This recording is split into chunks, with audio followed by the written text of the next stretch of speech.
Welcome into Boxing Scene. Today's watch along and score along for Lamont Roach versus Isaac Pitbull Cruz. Jimmy Smith in studio alongside Chris Algeria. I brought my water. Chris, of course, bringing the whiskey and cigars because that's the kind of guy he is. Also, Paulie Malignaggi joining us via Zoom. Also have Breadman joining in. We will have guests. We'll have people scoring the fight. It's what we do right now. I have the YouTube channel in front of us. I'm looking at the comments right now. That's where you will leave your scores. We will get totals and we'll find out who we think is winning each and every round. Right now, we're watching, if you're watching with us, Erislandy Lara at 42 years old having what looks like a less than meaningful sparring session. Chris, I don't know how much you watch it because I know you were driving over here, but yeah, he looks 42, still winning though. I've been watching this. I was watching it while I was driving over here because the drive is 5 minutes literally from my home to the studio.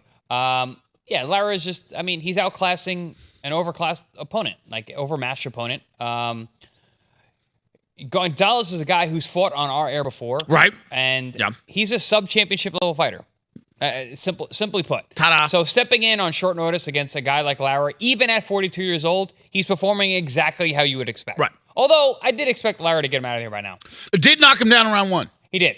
But And he's been controlling him and domesticating him ever since. But again, Lara's 42. Yeah. So, but is this the kind of thing that you see why Lara has been an avoided guy? You say it all the time, like he's a good guy, but he can stink it up. Is the idea that he can make you look bad, kind of awkward, technical, doesn't make a lot of mistakes. He can stink it up, but he can also beat you. So, he's an avoided guy, but he does have a title. Right. I mean, Janibek really screwed this whole thing up. Like, the middleweight division, we've been talking about it nonstop being a wasteland, and not for talent, because Janibek is good, Lara's good, Carlos Adames, good, but there's no star. But if there was an undisputed champion in the division, it would create a star. And we lost that opportunity tonight because Janibek failed his drug test. And, I mean, really it's another black eye for the sport. It's really bad for the division. And it's really bad for Janibek because where does he go from here? Strip him, leave him, whatever. Out. You're out. Afuera. You're gone. Yeah, but instead we're getting what's in front of us. And Breadman, I want to ask you, when you look at Erislandy Lara, part of me is like 42 years old. He's been really good for so long that he's kind of underappreciated.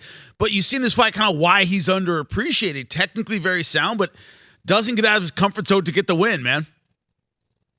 Yeah, Lara's an interesting fighter. He's one of those guys, you know, he has 3 draws and 3 close decision losses on his record. Yeah. And, you know, I get asked the questions all the time. If those 6 fights would have been wins instead of the draws and the losses, would he be a Hall of Famer or all-time great? And I say, yeah, but it doesn't work that way because Lara has this way about him where he doesn't let you dominate him, but he's not the most dominating fighter with his style. Yeah. You know what I mean? Like Pernell Whitaker and Guillermo Rigondeaux, they were dominating fighters with a similar style. Where Lara, against his elite level competition, for as good as he is, and he's a tremendous fighter, he doesn't have a lot of separation, you know, at the top level. And that's why he has the 3 draws and the 3 losses. And that's why, you know, a guy like this, he may not get out of there because he's not going to get out of his comfort zone. It makes him difficult to beat, but it also, you know, gives you pause when you're putting him with the elite guys, even though I think he is elite. Well, what I'm curious about, Paulie, I want to turn to you about, you know, a theme that's going to happen tonight with Isaac Pitbull Cruz taking on Lamont Roach Jr. It's easy to take rounds away from Lamont if you want to, right? Isaac Pitbull Cruz is a guy who's very aggressive, doesn't give you a lot of room, comes out blazing, and with the DMV style that Lamont Roach Jr. has, he kind of plants his feet and he counter punches, but you know, as Breadman was just saying about Erislandy Lara, that you can get draws, you get close decisions when you fight like that. Is that the danger tonight for Lamont Roach Jr.? I think with Lamont, he fights in a style that is a bit high contact, and that doesn't necessarily mean he gets hit. He catches a lot and he shoots back. Yeah. But in a crowd like this, where anything Pitbull Cruz does, they'll be going crazy, and it can be influential to the judges, either on purpose or not. You know, sometimes those catching and shooting could seem like those shots are actually landing on a guy like Lamont. Meantime, that kind of style is by design to take the shot on the gloves or on the arm and then fire back with a land lane a cleaner shot. So that can be scary if you have idiot judges or worse, corrupt judges, or even a partisan crowd that may influence the judges. And so it is a little bit. I think it's different than Lara, because Lara actually doesn't plant himself a lot. Lara actually, he doesn't use that. He was never really a catch and shoot guy. He was kind of skated around the ring and found the angles and almost came off like a runner at times. Actually, I thought Brett made a really good point, in that he doesn't take control of the fight in the way Whitaker and Redondo used to. I think if you remember Whitaker and Redondo, people don't choose to remember, they came forward a lot. I can remember watching Pernell Whitaker coming forward. Like, they walk people down. He started to walk you down, and guys like Mayweather did the same thing. Lara was never really that kind of guy, right? He has the advantage in a fight, but he'll just kind of cruise and doesn't come forward. With Lamont, I think the risk is there, but in a different way, because again, you're just fighting in Texas. And Texas is just a difficult place to get a decision against a Mexican fighter or a Texican fighter, and especially if you're I could say, okay, he fights in a contact style where he catches and shoots. But then again, if you start running, they'll say, oh, he's running and he doesn't get a decision. You don't get a decision in Texas if you go backwards. But what do? You got to be the Matrix. You know what I mean? So I mean, I find these kind of situations to be a little bit tough. Yeah, it's definitely tough, and we're looking right now at the judging scoring. Right now, round 11, Lara 67%, Gonzalez 33%. Makes sense from what we're seeing. Erislandy Lara controlling this fight. It's going to be happening all night, judge after every single round in the comments section, and we'll talk about it on air. That's what we're doing with this judge along and watch along. And Chris, one of the things I want to talk about when you talk about the Lamont Roach fight, I don't remember a main event like this where the stakes for one fighter were so high. And the reason I mean that is, what I mean by that is, nobody wants to be Buster Douglas. Nobody wants to be in combat sports, Matt Serra, Holly Holm, right? The fighter who had one good performance, but we don't consider them necessarily great. And Lamont Roach Jr. had a great performance against Gervonta Davis. A great performance. Got a draw. Most people, myself included, thought he won. But tonight, what's on the line is he really great, or did he just have a great performance that night? Meaning, it isn't like being a Super Bowl quarterback where you won the playoffs and then you won the Super Bowl, you had a great season. It can be one fight, you have a great performance, but you're never that guy again. You think that's... Jimmy, I'm going to push back only because I think a lot of people... Yeah, Lar just knocked him down in round 12, by the way. Well, people watching along. And that's it. Ooh. Yep. Well, put him down hard in the 12th round. I'm actually surprised this fight went 12, but whatever. Back to your point, Jimmy. Please. And I was going to push back because you said no one wants to be Buster Douglas, but Buster Douglas would be $20 million. $24 million. Yeah. $24 million. I'm not going to say people don't want to be Buster Douglas. A lot of guys would love to be Buster Douglas, be the guy. Masters in 1990. Right. $1990, right? But also, 1990. Yes. But also, he knocked out Mike Tyson. He knocked out he made $24 million 35 years ago. Right, exactly. but also, but also knocked out Mike Tyson. Right. He knocked out Mike Tyson. He's the first guy to give Mike Tyson a loss, and that's something Lamont Roach really wanted to do with Gervonta Davis. He wanted to be the first guy to give him his first loss. I see where you're going with that, Jimmy, and I understand that. But I think Lamont has done the best with what he has in front of him. Yes. He has run amok on social media and really built his brand. He has a profile now. He got a draw. He didn't get the win like he wanted or probably deserved, but he grew his entire profile into a main event fighter, and that's what he's doing tonight. Right. So, does that all go away with a loss tonight? Yes. The idea, yes. That so much is on the line for him tonight. Yeah. Yes, 100%. No, we're coming back around to what you were saying. Yeah, absolutely. There's the implications of this fight for the winner are huge. Yeah.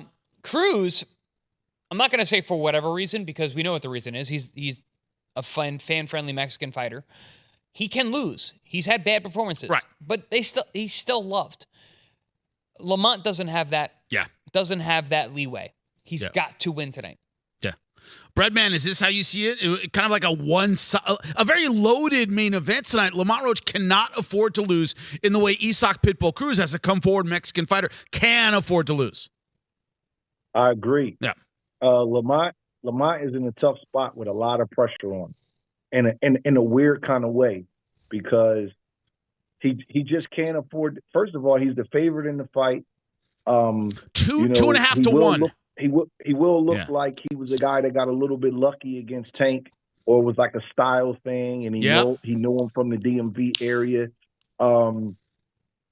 He's fighting in Texas, and Pitbull Cruz is going to come forward. This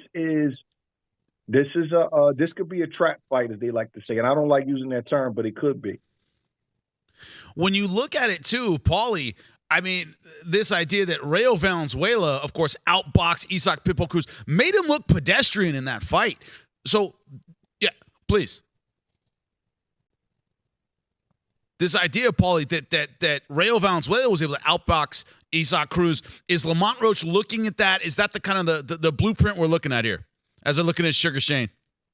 Yeah, I mean, I feel like, Rayo did a good job. He used his legs. I feel like Pitbull has slow legs, so if you know how to use your legs well and make Pitbull pick up his feet, he has a trouble setting himself to throw punches.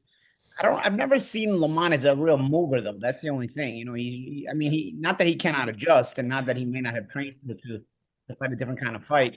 Lamont is a technical boxer, but his legs aren't typically the fast. He's not typically the guy with the fastest feet. So I would be curious, because you got a point, Jimmy. I mean, that is a style that would definitely bother Pitbull. He's very slow on his feet in terms of being able to pick up his feet and then settle, pick up his feet and set, pick up his feet and set. He doesn't do that in a very natural way. So the more you make him pick up his feet, he has trouble setting them back and being able to land punches. But can Roach pull off and execute a game plan like that? I'm not sure. I mean, I don't want to doubt it. You would figure there's some kind of preparation there for something like that in this fight. But then again, in Texas, man, you don't want to go backwards too much. They'll punish you for anything if you're fighting a Mexican fighter or a Texican fighter.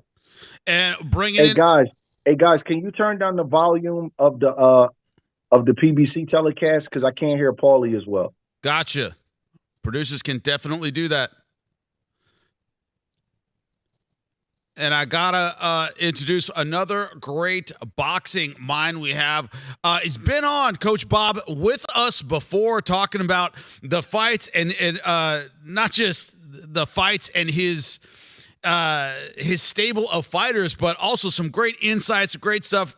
Great to welcome you back, Coach, on our air here at ProBox TV. And when I talk about this main event, one thing we were talking about is the difference in stakes here, where you look at a Lamont Roach Jr. who cannot afford to lose versus an Isak Pitbull Cruz who maybe can with his fan base. What's your thought on that, man? Well, I'll tell you this.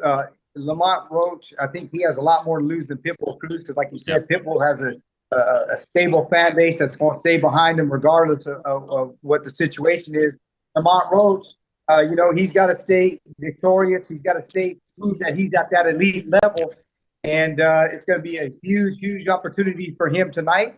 And let's see if, Pitbull won't be a one-trick pony. He'll step over a little bit more, work on cutting the ring off a little bit more, and not follow the ring like he did with Rayo. If he does that, I think he can definitely win this fight. But if not, Lamont Roach, I think, can outbox him. It's been proven before with Rayo, so we'll see how it plays out. So, Coach Santos, the other side of it is we're in Texas. This is a Mexican-American fighter. He's a come-forward kind of guy.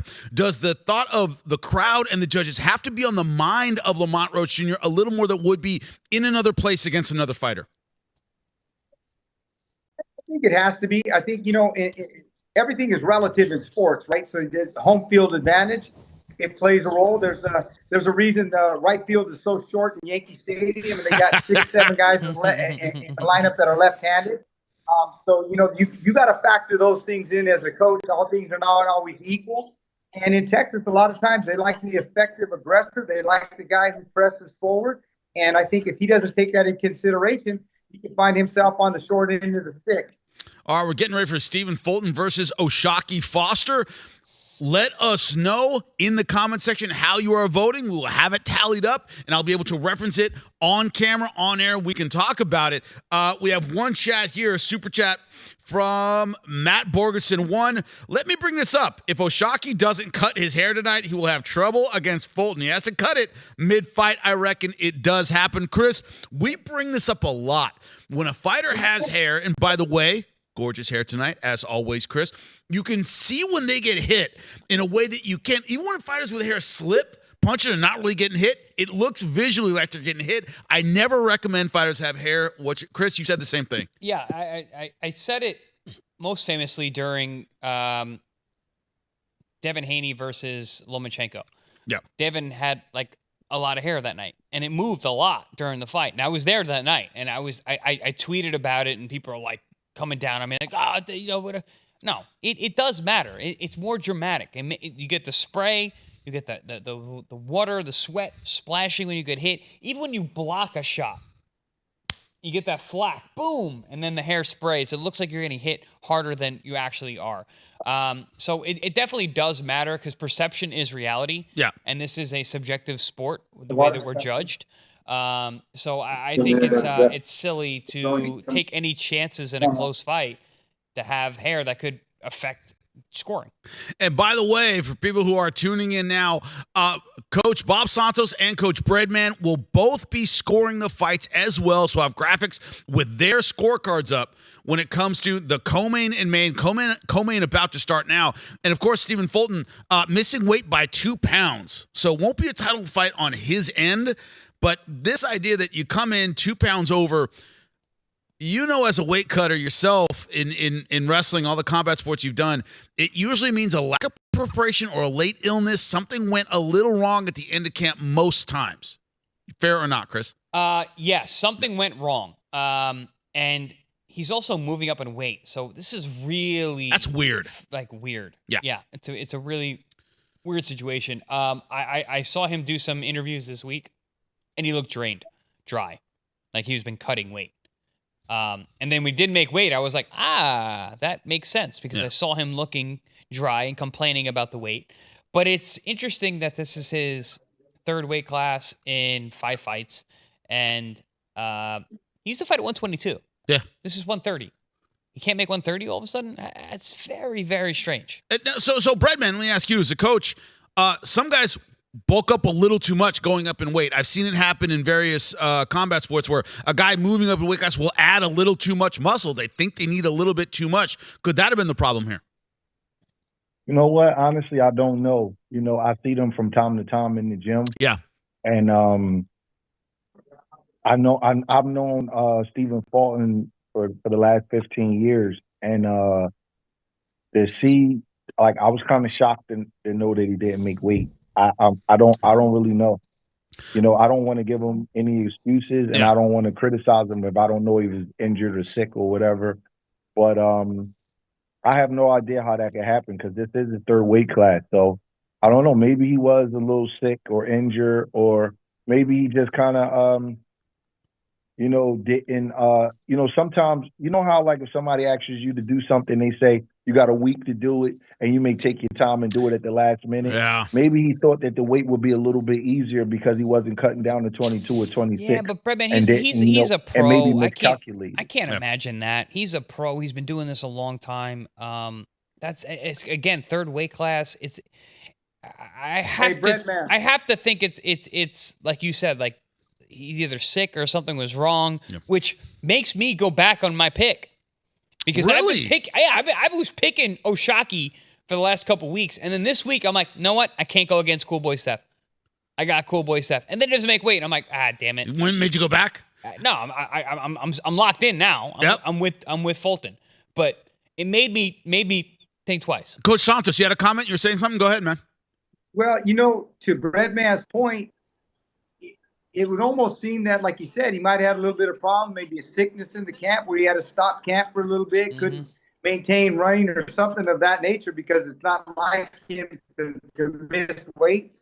And especially you're moving up in weight again, you almost have to wonder if, again, he had some kind of problem in the camp. Yeah. Or was it strategic and it said, hey, you know what? We're not going to cut that extra 2 pounds and give ourselves a little bit of advantage. I don't know. I doubt that that's the case with him, but we'll see. Paulie, what's your thought on this fight, man? Who are you favoring? How much of an advantage is it going to be? It's your third weight class. If you don't make weight in your third weight class in not that long of a period of time, I can't imagine the added weight actually helps you. He's still a smaller guy. Hey, Paulie, Paulie, you don't think it was that multi-million-dollar payday with anyway he was eating and living a little too good? In that regards, or maybe he's being lazy. I don't know. But then, it's still a shock. You know why? Because he put on such a good performance against Figueroa, and he was so disciplined and whatnot. So you figure like he was back on the horse, and he was back on that motivation, and he was really feeling it. Go ahead, Brad. I see you laughing. You want to say something? You know what's funny? The promotion wasn't talking about this.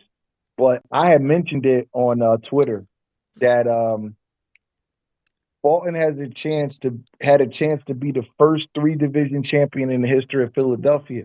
Well, Philadelphia's rich history with almost 40 world champions has never been a guy who won 3 division titles. Because we remember Bernard skipped over 68 and went straight to light heavyweight when he left middleweight. So he didn't do it. Danny Garcia didn't do it. Melzick Taylor didn't do it. We've had some great champions. So that's the part that shocked me, because Fulton is a kid that really wants recognition. And I was kind of shocked when I saw that. But again, I don't know what went on in this camp, but it definitely shocked me because he had a chance to do something nobody in the history of Philly ever did. So it leads me to believe that I don't know if it was a lazy thing. I don't think he could make weight. I think it was a thing of him just not being able to make the weight in time. Can't imagine it's a lazy Brett, thing. You got a good point here. I really thought he was live. I thought he was a live dog here, man. I really gave him a really big chance to win the fight. Dog is a favorite. He's a favorite. Now he's a favorite. Yeah. He's a slight favorite. Okay. Hey, Paulie, you know how they say, how they say, Chris, you just said, you're locked in already. The betting sheet was locked in. Fulton by decision was locked in. And now he doesn't make weight. All right. Listen. Hey, Paul, listen. I feel the same way because I picked Fulton. And by I'm decision, like, he was plus money by decision. I'm still riding with him, but I thought I picked him to win by decision. I think he's a little bit too quick for Foster. I think he's too good at scoring points, and I think it's something that we confuse being a big puncher and being physically strong. Fulton's not a big puncher, but he's very strong. I've been around him in the gym. He's very, very strong. He's a very rough kid. So I thought he would be okay moving up. And this tail of the tape is off. Foster is not 2 inches taller than Fulton. Look at him at the stare down, and you'll see that either Fulton is taller or they're the same exact height. So I thought I still think he's going to win the fight, but the weight dish kind of shocked me a little bit. Does O'Shaquie Foster really have a 6-foot wingspan? O'Shaquie Foster is humongous. I was reading that going, holy shit. O'Shaquie Foster is really big for 30. Is he? A very big 30-pounder. I never met him. Guys, I'm telling you, you're going to be surprised at the stare down. He's not taller than Fulton. There's no way he's 2 inches taller. He's bigger than him though, like physically. His height's one thing. He's Foster's a big dude, man. He's a big 30-pounder. I don't know how he makes weight. I've seen him on the way down to make the weight. He's big, muscular, athletic guy. I'd be surprised if he doesn't look bigger when they're in the ring together. Our fans think O'Shaquie Foster's going to win. 55% say that O'Shaquie Foster's going to win. That's pretty tight. Yep. All right, Breadman. Let's see if you're right. Yeah. Look at him. Yeah. Straight up. You are not wrong. I can't believe Foster. I can't believe Fulton used to fight at 122. These heights, by the way, if you guys have never, if you're watching on YouTube right now. These heights are very generous, man. I swear to God, they're never accurate. It's not the first time they do this. Chris, they're never accurate. Well, it's crazy height. I'm a Hollywood 6'2". What? I'm a Hollywood 6'2", like 5'7". I'm a Hollywood 5'4", man. Are you? 5'3", Paulie, what? You're a Hollywood 5'10", right? Yeah, Hollywood 5'10". Yeah, I'm a Hollywood 6'2". That's crazy. Round number one, Fulton Foster. Once again, guys, go ahead and score when the round is finished on our YouTube channel, man. We'll add them all up for you.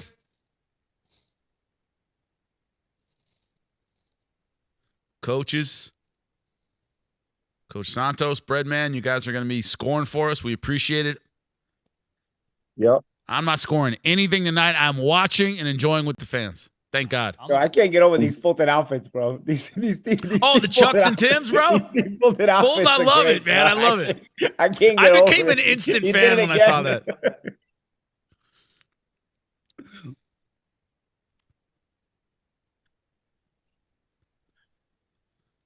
Yeah, Foster is taking center ring. Because when you dress like this, it's like you went to work at the construction site and got into a fight. It's very true, man. I love it. Paulie, you don't get paid as well at the construction site, though. Whoa, hold on. I mean, those union workers, they make good money. They're doing all right. They're doing all right. Let's not get crazy. They make better money than most fighters. So that's not. I know a lot. I wouldn't quit that job. Union delegates. Yep. Union delegate, right, Paulie?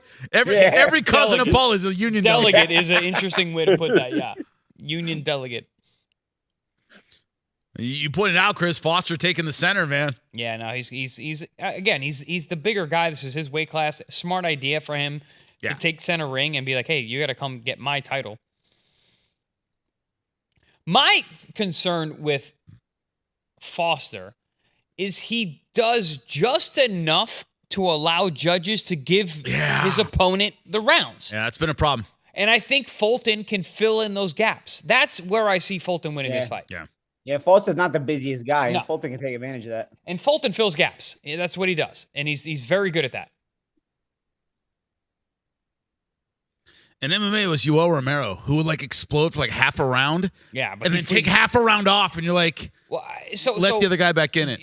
In boxing terms, guys who didn't fight full rounds, Evander Holyfield at heavyweight when he got later in his career, didn't fight the whole round. Yeah. Shane Mosley later in his career didn't fight the whole round.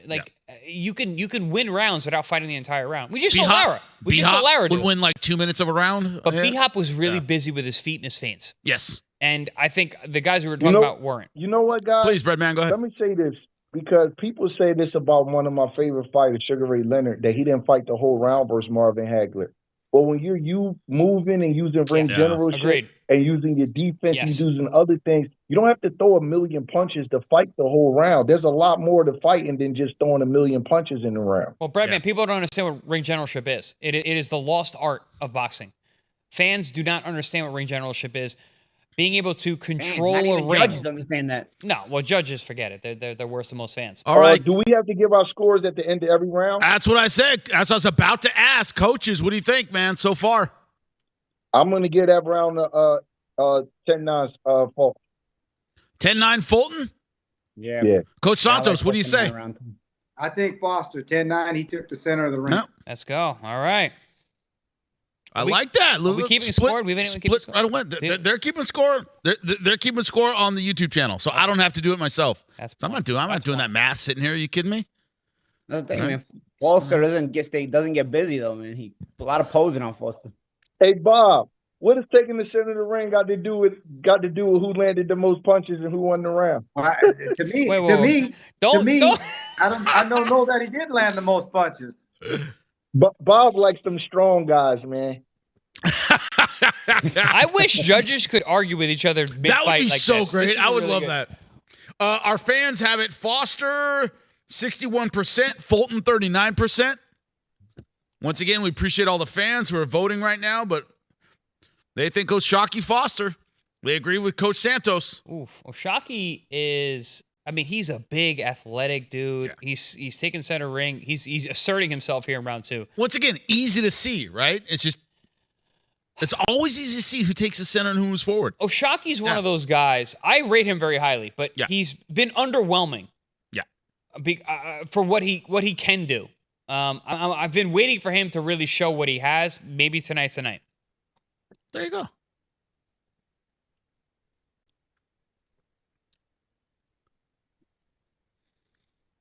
Because Champ, I'm using one of your terms. He's a cardiac kid sometimes. In the Hernandez fight, he had to come back from the brink of disaster to score a last round knockout. But then he's also had the fight with Robson Conceição, where I thought he completely outboxed and completely shut down the Olympian, and then gets robbed. I was blown away. I'm literally texting my nephew. I'm like, what a brilliant performance he's putting on. And then he loses. And I'm like, what the hell is this? Nah, well, as you said, judges. Yeah, but he's got a deep bag, this guy. But I think he's in between styles more often than not.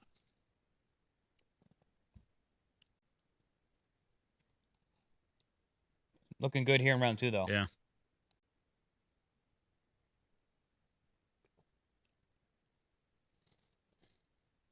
I also like with these lighter guys, and this is something we talk about on air all the time, Chris, is these lighter guys, you know, in a way, whatever, of course, Fulton, Foster, anything south of lightweight, let's say, the number of punches these guys have to throw well is really incredible, right? Just the skill set you have to be competitive under, I'd say, 140 pounds. You have to know every kind of punch and have to use them very, very well in a way that heavyweight classes just don't have to do.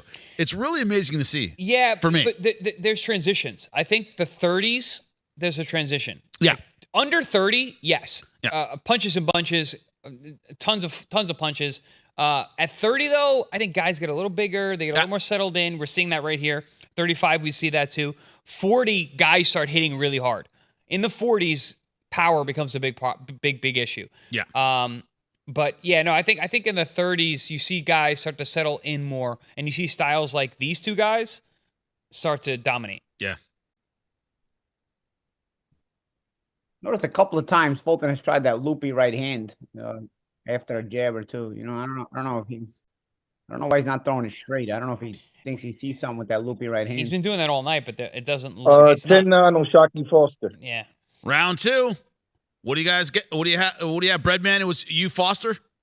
10-9? I got 10-9 on Shockey Foster for round 2. Coach Santos, what do you say?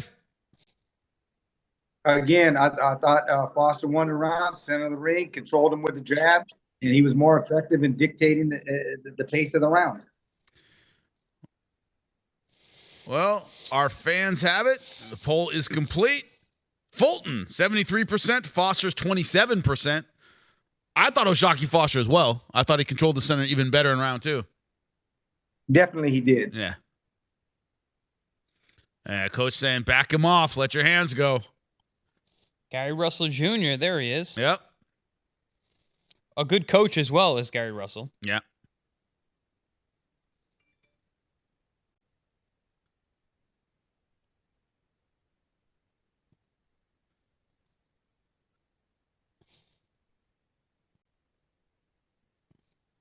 Starting round number 3.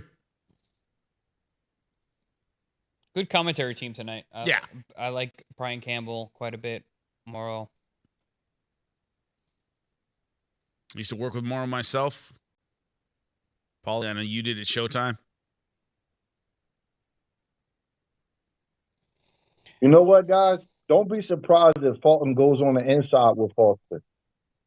Because what I'm saying is that Foster's jab is breaking Fulton's rhythm. And Foster might not be a huge puncher, but he's a strong guy, and his jab is breaking Fulton's rhythm. And Fulton is like throwing a looping right hand, but he's throwing it from too far out. He can't really find the range. And Fulton is a guy I've seen him do time and time again. He can fight on the inside really good. I wouldn't be surprised if he took Foster on the inside and start working from there. Because outside, his rhythm is getting broke a little bit. So how do you see him getting there, Breadman? With his feet. That's how you get inside, with your feet.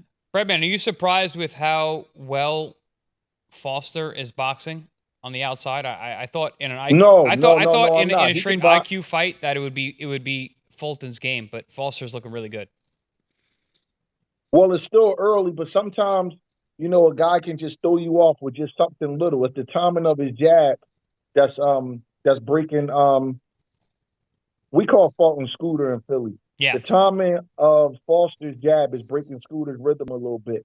I'm pretty sure that at some point Scooter's going to start coming forward and taking him on the inside where he's very, very comfortable, because that's how a lot of the sparring goes in Philadelphia. And I can see Scooter doing that if he doesn't start getting the better of the work from the outside. Yeah, but he's got to start jabbing with Foster in order to get inside, because that Foster jab is keeping him on the outside. Yep. Foster looks really comfortable. Really comfortable. Yeah. Neither one of them has landed anything big, but it just seemed like Foster's the more comfortable fighter right now. Yeah. This is one of the better versions of Foster I've seen. He's been very consistent. I know it's early. It's very early, but I've never seen him be this consistent with the jab. Like he looks very good.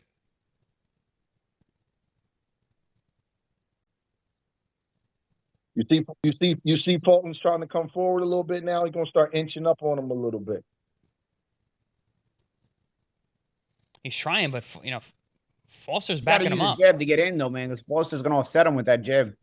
Foster's reach is a problem.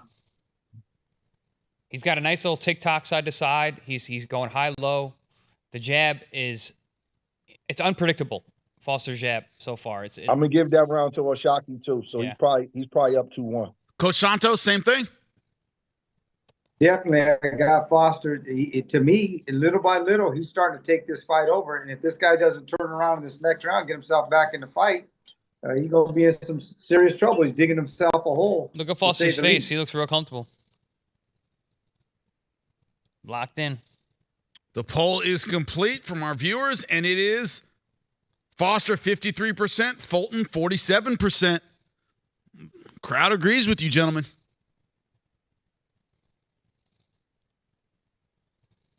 I want to see, Breadman, if you end up being correct that Fulton starts getting inside. It's going to have to do something. He got to change it up, and quick.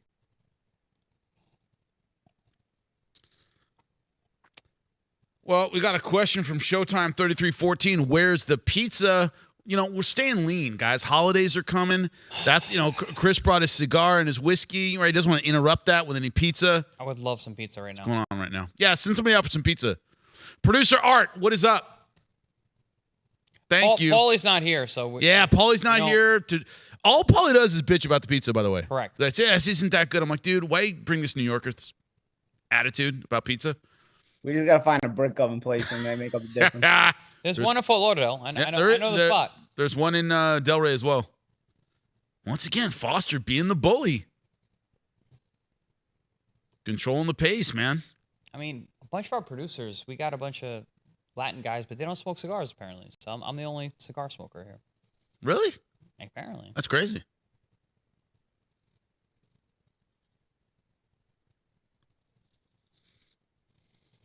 Yeah, Foster doing a really good job measuring.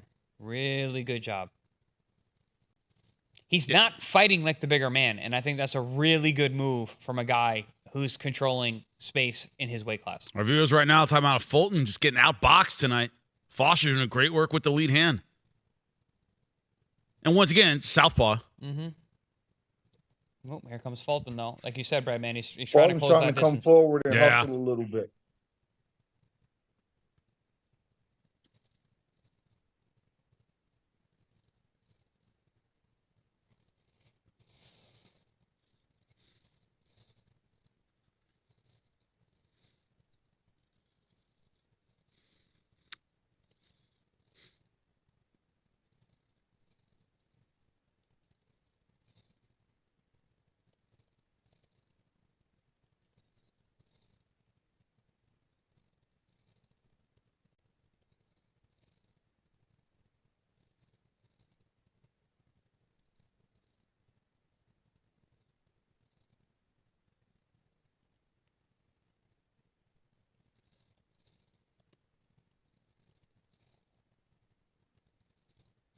Shocky Foster, man, looking good.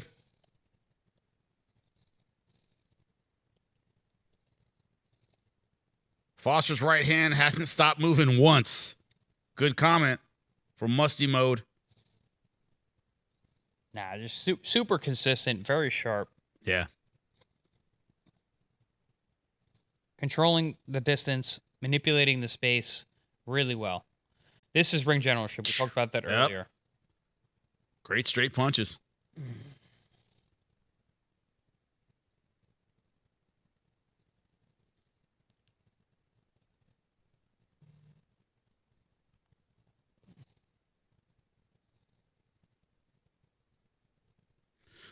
Gentlemen, I think I know what the answer is going to be.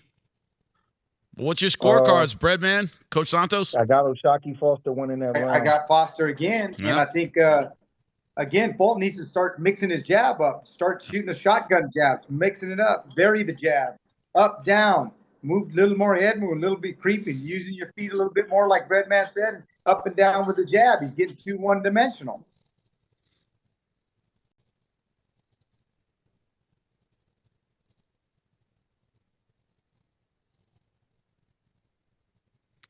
Well, our fans have round 4. Fulton, 59% to O'Shaquie Foster's 41%. Really? Yeah. I see it for O'Shaquie Foster personally. Also, look at the money line that it just showed, where it looks like Lamont Roach Jr. 2.5 to 1 favorite. Paul, do you like that, or you liked him to be the underdog? For him personally, he fights better. Dangerous. I mean, yeah. I do think Lamont is the better fighter, but 2.5's a lot. I'm not sure he can win it by enough of a margin to get a decision. That would scare me. You know, right. If we're talking about lines and betting lines and stuff. That's what would scare me. You know, I think the fight just goes the distance, but definitely goes the distance. But I'm not quite sure if Roach can get a decision. We'll see.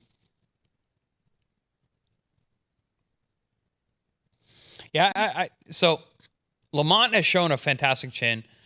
Pitbull has shown a very good chin, and neither one of them has shown power that would make me think anything different than a decision at this weight.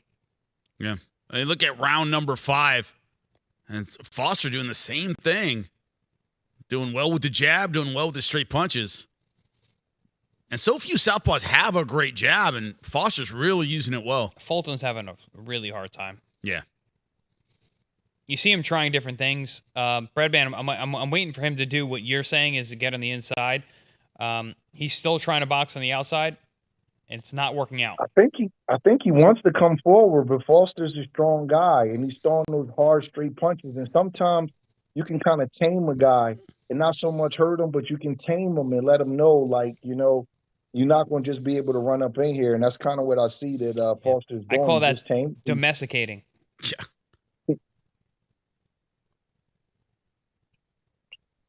I don't know. Foster's looking really good. Fighting a good fight. Fighting a real good fight. Really good. Locked in. I've never seen him be this consistent in a fight before. I think he has all the skills in the world, but I've seen him be lax at times. Tonight, he's not. Very locked in. That's a great point, Champ. Because I thought with Conceição he was very consistent, but tonight he's even more locked in and consistent. Yep. See, the problem that Stephen Fulton is having right now is that he's not a big puncher. So you can't get down 4 or 5 rounds in another guy's home state, and you got to just, you know, like creep your way back into the fight round after round, where he's not going to be landing those big eye-catching punches from the judges. This is dangerous for him. You know, this is when the guy gets discouraged because he knows he's not going to turn the fight around in one punch. Well, so he has to really, really, like, within the next round or so, he has to start winning rounds or he's going to be in trouble. Well, that was my point about Foster. He's fighting like he's the smaller guy. Like this is his weight class. He's the bigger man, but he's boxing like he's fighting a bigger man, and that's giving Fulton a lot of problems. Yeah. And he's getting really comfortable. And you know what that does, Chris? Even though he's fighting like he's the smaller man, he's not punching like he's the smaller man. Those punches hurt. Yes. Yeah. No, solid. You know what I mean? Very solid. So a lot of times when the guy that's showing the better boxing skills, if he's the bigger guy, he can tame the other guy from being able to run up on him and go in there because he, you know, Fulton is feeling those punches, even though he's not being hurt or dropped or bloody. He's still feeling those shots. So it kind of gives you a little bit of reservations by going up in there. Yeah. So round number 5, gentlemen, what are your scores? Breadman, let's go with you first. I got O'Shaquie winning that round too. So he's up 4-1 in my opinion. Is it a wipeout for you, Coach Santos? It's 5-zip for me. Yeah. Bob, I'm with you, man. Yeah. I'm not scoring, but that's the way I see it too. If we had to. And I also for the record, because I don't hide my bets, I picked Fulton to win this fight.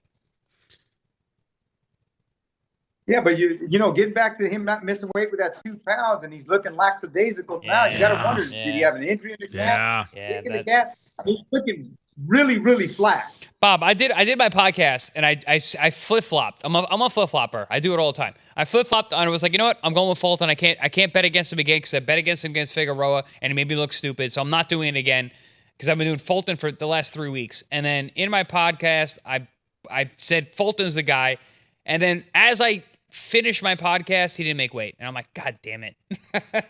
It made me rethink. It made me rethink my pick, and here we are. Yeah, something's amiss for him to miss weight going up a weight class for sure. But also, is something amiss, or is Foster this good? Yeah, no, Foster's good. Take nothing away from him. He's doing what he's got to do. He looks good. A complete veteran, I don't know. This style is gonna be hard for anyone to get over. Like he's looking really good.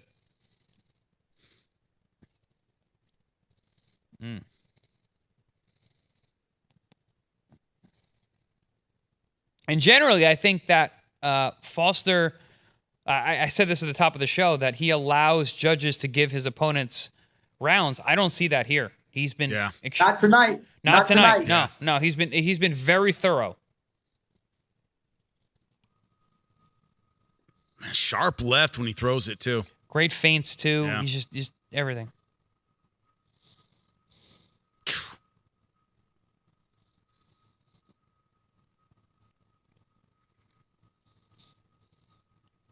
Our fans, by the way, gave round 5 to Fulton by 1 point.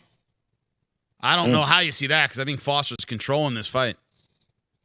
Hey, our fans maybe sometimes like the judges, they just find a round to give to him. Oh, close enough. We got to give him one. Yep. Yeah, sometimes they gave the guy too many rounds, so they get a sympathy round. Right. Yeah, exactly. Paulie. Comparison I don't like rounds. to do that, man, because sometimes those sympathy rounds cost you, because then the other guy starts really winning rounds. Yeah, and that sympathy round you're right. And then into the fight, you're screwed. Yeah.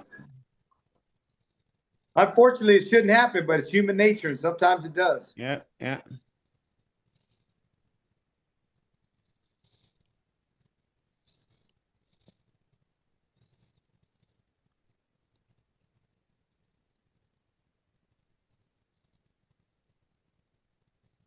You know what? Oshaki Foster from the southpaw stance is landing a really good counter check right hook, and Fulton is not seeing it. It's been about 3 different occasions where he's knocked Fulton off balance with that shot. Fulton has to keep his left hand up when he decides to engage, man. It's really dangerous. Because he's not seeing that shot well. Yeah, Foster's bread man, keep giving us that daily bread, baby. Daily bread. I love hearing it. I'm picking up some tidbits. Another round for Oshaki, man. Round 6. 5-1 Oshaki. Yo, bread man, I went keto this whole week, so I really want some bread. Coach Santos, same thing for you?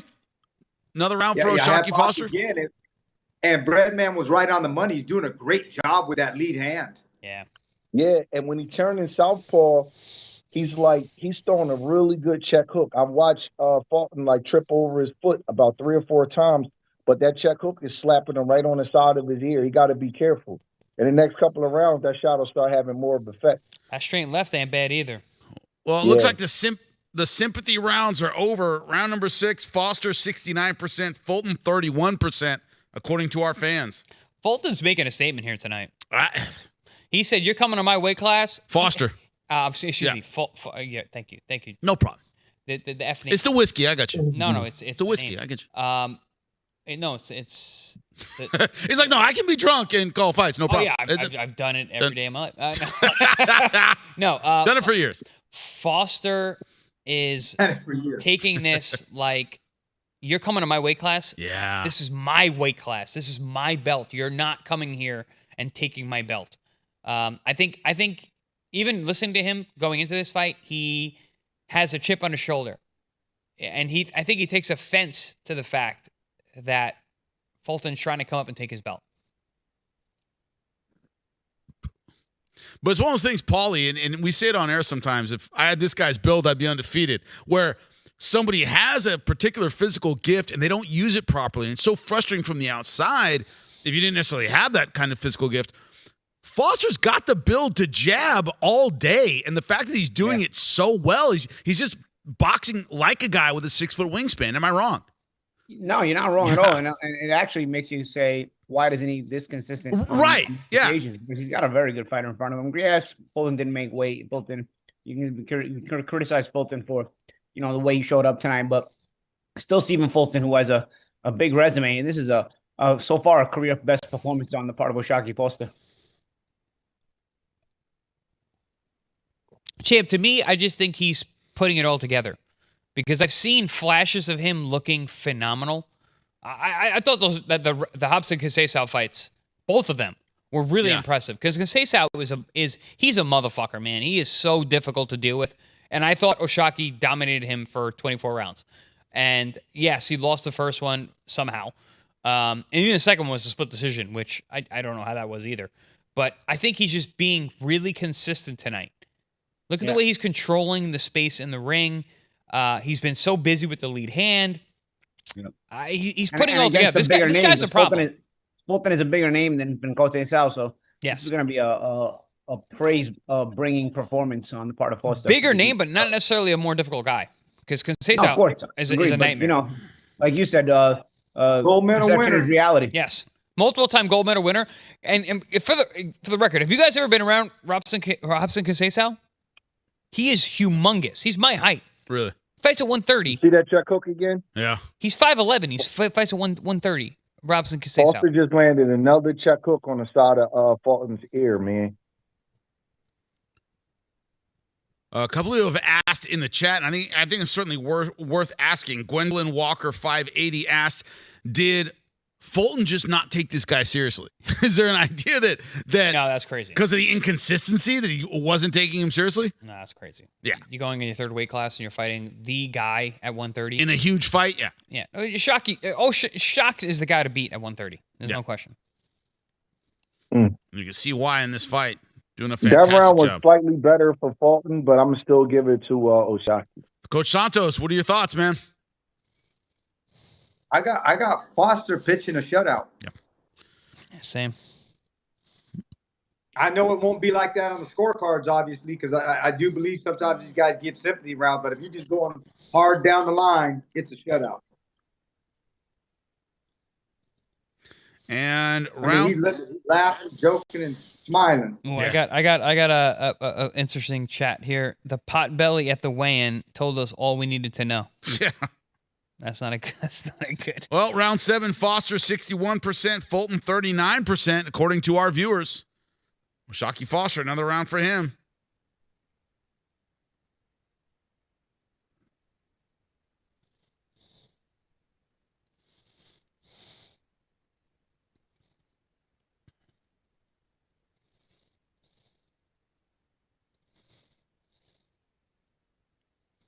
It's quick with those straight punches, man. You know what? Foster just put some heat on those shots, man. He might be trying to go for a stoppage now. Larry Hazard has it a shutout, just like you, Coach Santos. Brad, you think he can stop Fulton? Anybody can be stopped, Paulie. Yes. I never say that. I never get into that, man. If you can be hit, you can be hurt. If you can be hurt, you can be stopped. Yep. If you could go to sleep at night, you could be good stopped. Left. But I'm looking at Foster's body language, and he's starting to put a little bit more juice on those punches. Fulton got to be very careful right now. That would be a real statement. There's a lot of fight to go, too. Look at the velocity that O'Shaquie Foster's putting on his punches now. First, he was trying to just score with him. Now he's sitting on him trying to get a knockout. Bradman, you're dead on. You're dead on because another good straight left. He's throwing with some heat now. Yep, he's sitting on him now. And Fulton looks uncomfortable. I mean, he's looked uncomfortable all night, but now he looks over his skis. Ooh, the only thing O'Shaquie Foster has not done is hit Fulton to the body. Yeah, I was going to say that. He hasn't really went to the body. If he goes to the body, we have a big problem. Especially a smaller man who didn't make the weight. Yeah, O'Shaquie Foster's fighting pretty much the perfect fight, except that he hasn't been to the body yet. But Fulton got a lot of heart because he's still trying. He's still giving a lot of effort. It's just he's not having his night right now.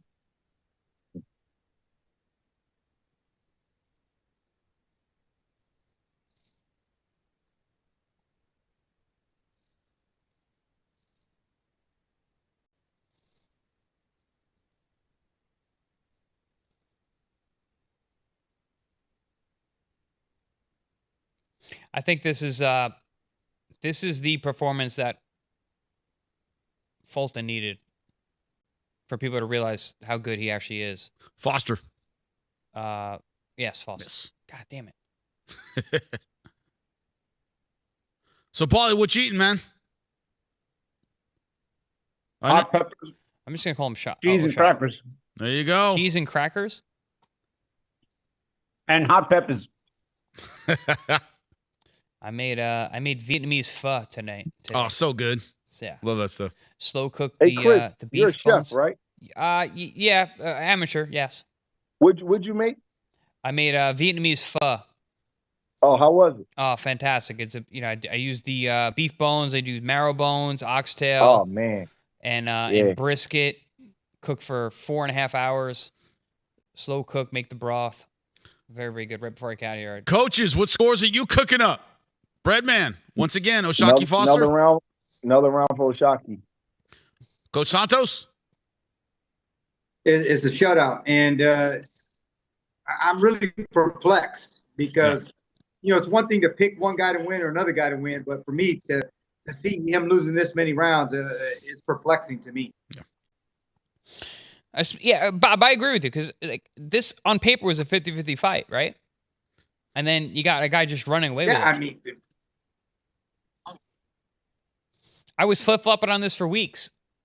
I had Foster, and then all of a sudden I'm like, you know what? I can't go against Fulton again.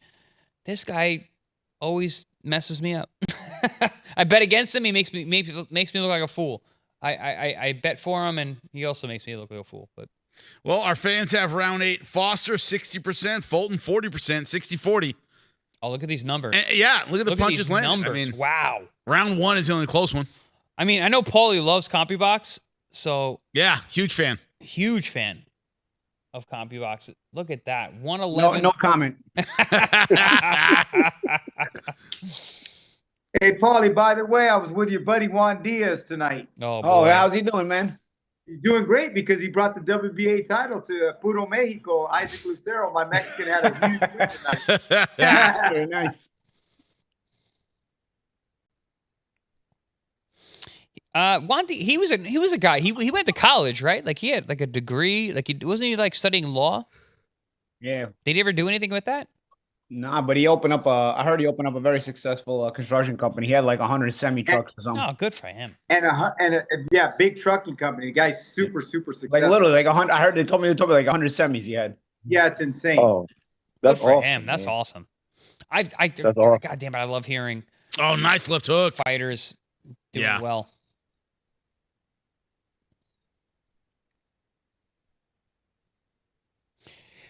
Is it just me, or does the size difference look way more apparent now? Announced? Yeah. Right? Like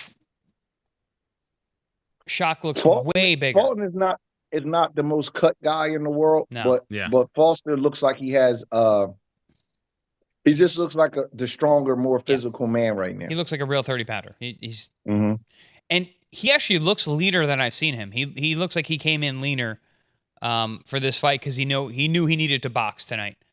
Hey guys, you know what's shocking to me? Please. What's that? Foster is the quicker man tonight. Yes. No He's question. quicker tonight. No question. But that's tough. That's tough when you move up. From both sides, the bigger guy is not only a better puncher, but he's quicker than you. That's tough. I forgot who I was talking to about this. It was when you got a guy who's big and fast. Actually, that was my style. I was big and I was fast for my weight class for 140. I was tall and I was also a quick fighter. But Zahir Rahim, he was a guy who was big for his weight class but fast. He gave Eric Morales fits because he was just a bigger physical guy, but also he was super fast. Hey Chris, Zahir Rahim's brother is in Fulton's corner. Oh wow. That's a fun fact. That's a fun fact.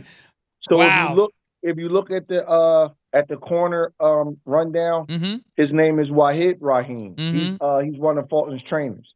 He's the guy with the cowboy hat on. That's Zahir Rahim's younger brother. Very interesting. Because Zaire was a good fighter, man. That's why we bring guys like Brett on. He puts a story together. That's wild. He brings things together. Well, guys like me who would bring up Zahir or Raheem, who would never, no one would bring him up, and then Brett man actually knows. Knowing that Wahid was in the corner, you know. Yep.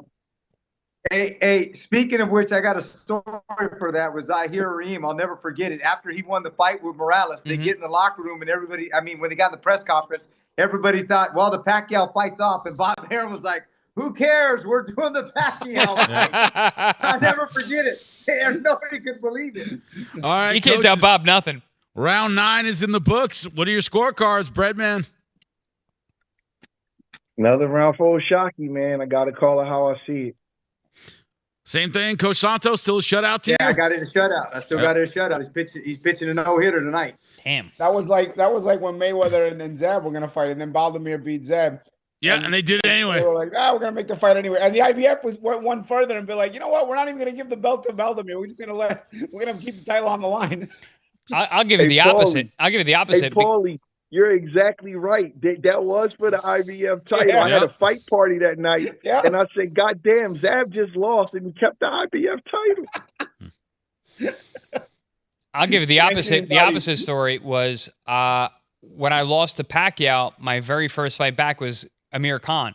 And Amir Khan was going to fight Mayweather. That was the big thing. It was, Mayweather. And then after he fought me, which most people probably thought he lost, we're like, nah, Mayweather's not going to fight Khan now.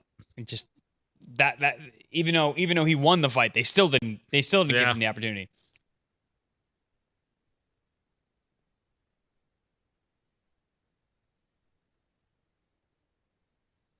Working the body a little bit now with that right hand. That right hand down low. Yep. That was one of the first times he went to the body all night. Go hook. Comes right back, though.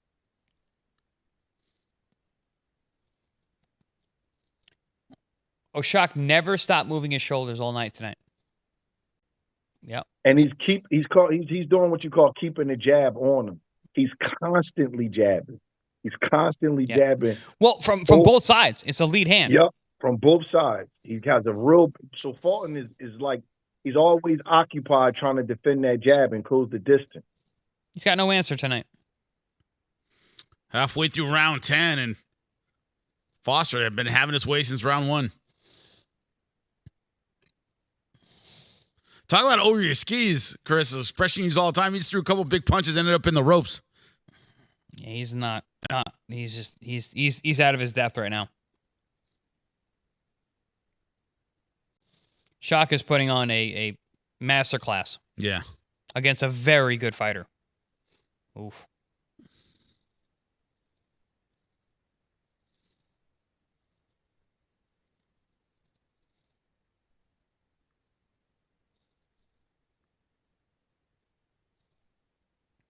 Even on the inside, you see his hand position.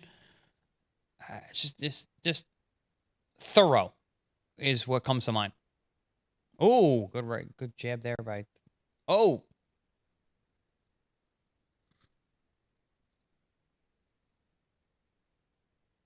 Catch and shoot. Yep. Yeah.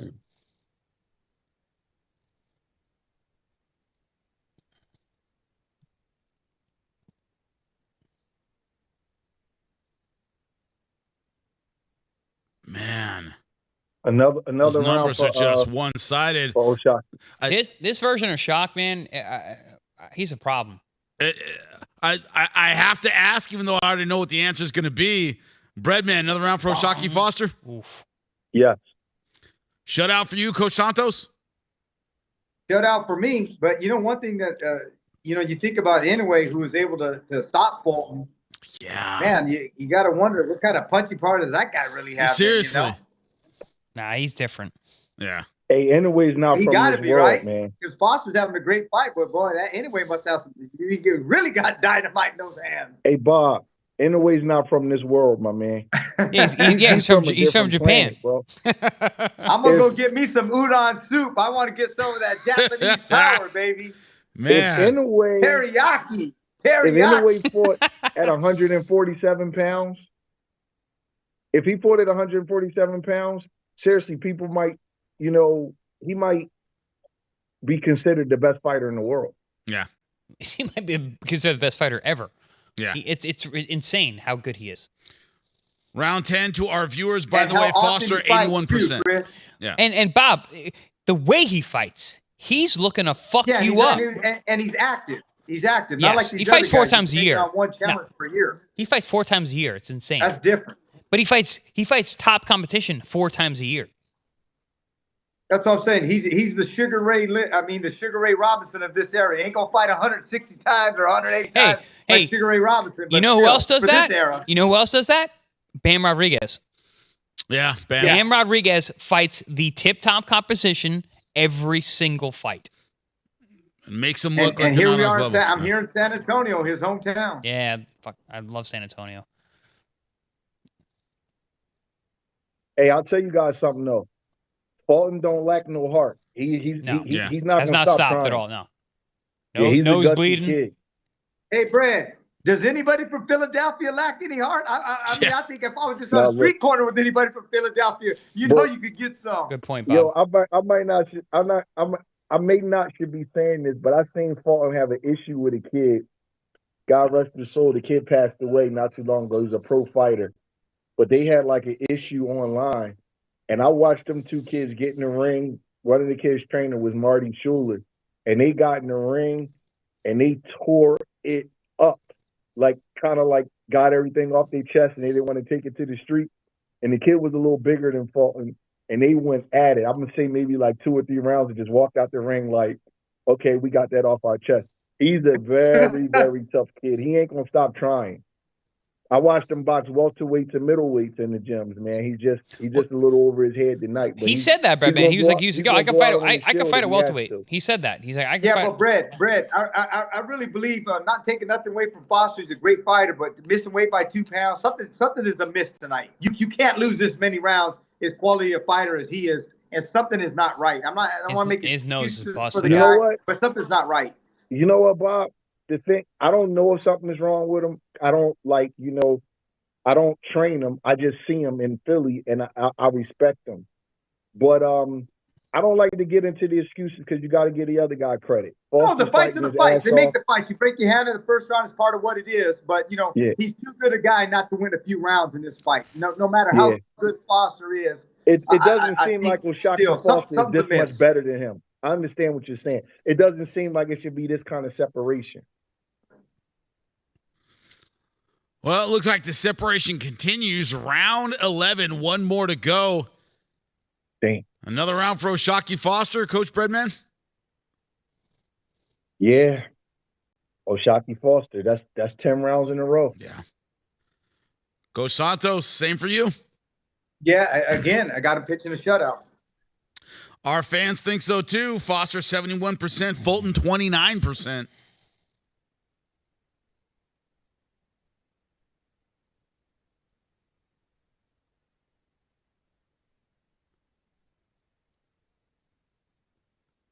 As Corner just told him, you've won every round. You saw Bill Benton, Bobby Benton mention to O'Shaquie to go to the body. Brad, you were mentioning that earlier, that that's the only thing O'Shaquie hasn't really done is go to the body. Yeah. Stephen Fulton's fortunate that he's not going to the body. Because this could have been really ugly had he hasn't been going to the body.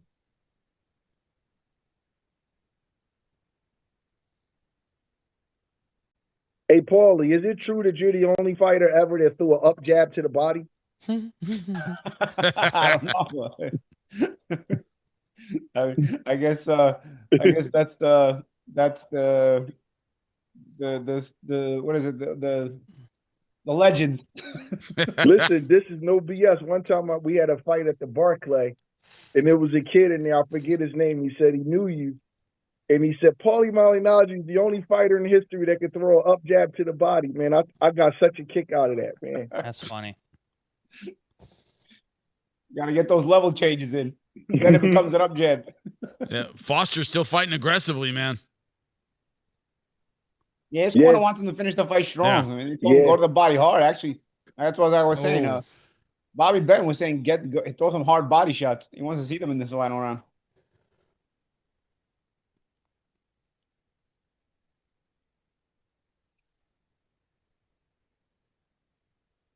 Yeah, O'Shaquie is not letting up at all.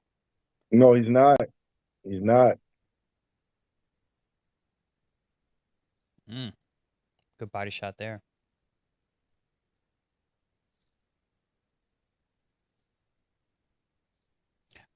I'm telling you, man, this version of Shock is he's a problem. I've never seen him in this condition. You know what he's doing too? He's not overcommitting. He's not reaching with anything.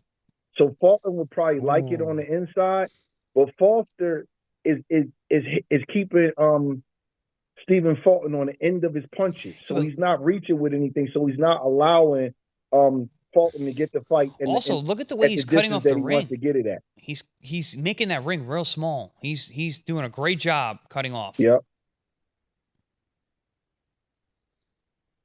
Yeah, I mean, Fulton has nowhere to go.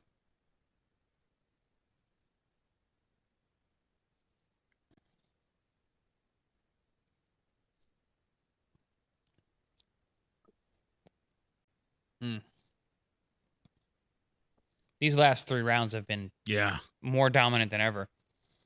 Yeah. Crazy is Fulton has to get back to the construction shift after the fight ends. Get back on the shift. Hey, Paulie, after that anyway fight, he ain't got to do no more shifts. He got that golden payday, baby. He's dressed with the union. Well, he's got to break down the ring after this. he's one of the Teamsters at this point. You mean lugging cables and shit? Yeah. Breaking everything down? Yeah. I mean, O'Shaquie. Man, what a great performance from O'Shaquie Foster, man. Of course, I got to get that final scorecard. Just round number 1 for you, Breadman, for Fulton, rest for O'Shaquie Foster. Yeah, I got a 119-109 O'Shaquie Foster. And a shutout for you, Coach Santos? Shutout.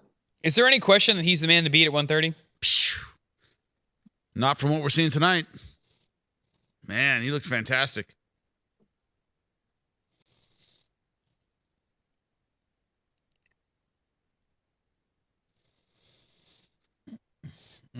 And our fans have it Foster 79%, Fulton 21%.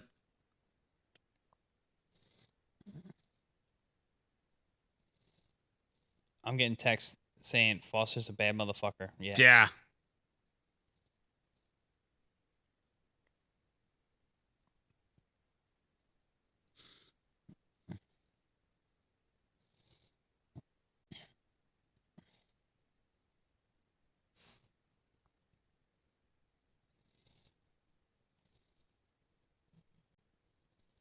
Oh, wow.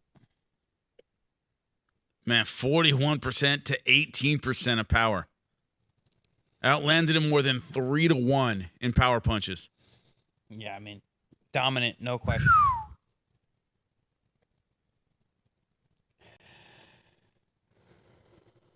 What happened to my baby blue Adidas? I still have them. Stark blue. I do still have my baby blue Adidas. Don't think I don't. Somebody's asking that. Musty mode. Still have my baby blue Adidas. Don't worry about it.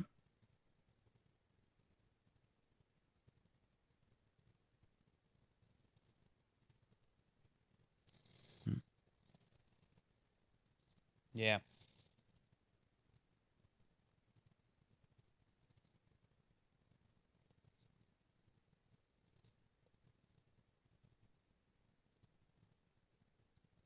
Doesn't get a whole lot better than that. Fantastic performance.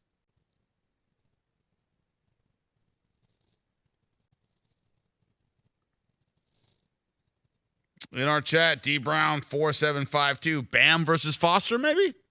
Maybe? Possibly? Bam? Huh? Too small? 15 pounds. Bam Rodriguez versus Yeah, that's weight. The weight difference way too much. About 15 pounds. He fights at 115. Yeah. I know. It's unreal. Somebody's asking, though.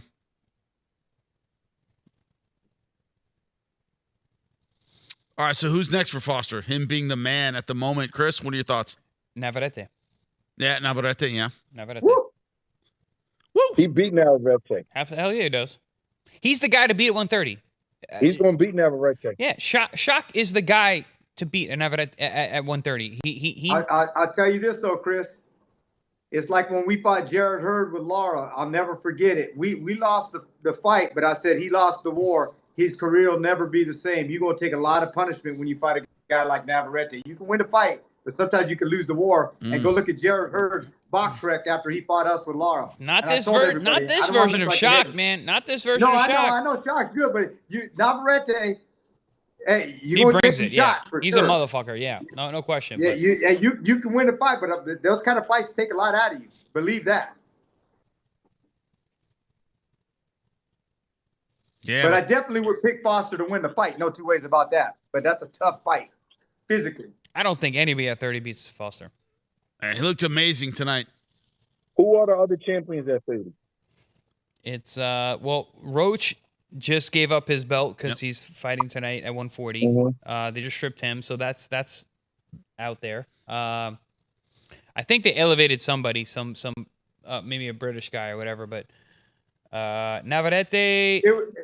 Chris, Mm-hmm. they elevated a union worker.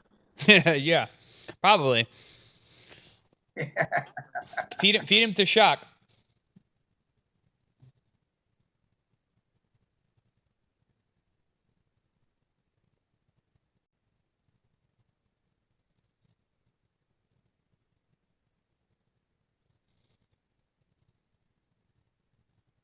All right, WBO is Emmanuel Navarrete. IBF, Eduardo Nunez. WBA is Lamont Roach, who was just stripped. WBC is Oshaki Foster. And it's I think Navarrete is fighting Valdez, no? Batir Gaziev is the WBA junior, is the interim WBA. Now Lamont Roach has been stripped.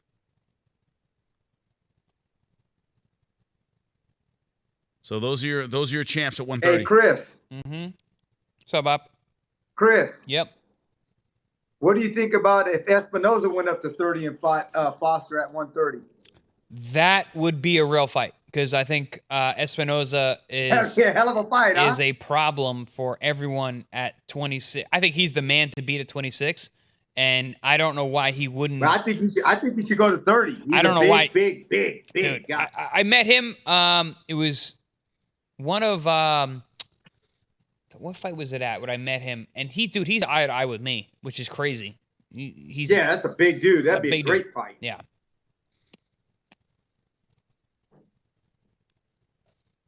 Dude, I'm 165 pounds. Like you said, I don't see nobody beating Foster at 30. No, I agree. But Espinoza, I don't see anybody beating him either. Like he's. Gracias. That's why it would be great to see him go up to 20 from 26 to 30 and see how that fight was beaten. Producer Art bringing us the pizza. Appreciate you, Art. Art, you're the man. You want to grab some? You good, Art? Still on that diet? Still looking lean? Is that the deal? Hot. That's hot. Okay. We're right next to Pitbull's locker room. We were hearing the mariachis. They were pounding the walls a second ago. Yep.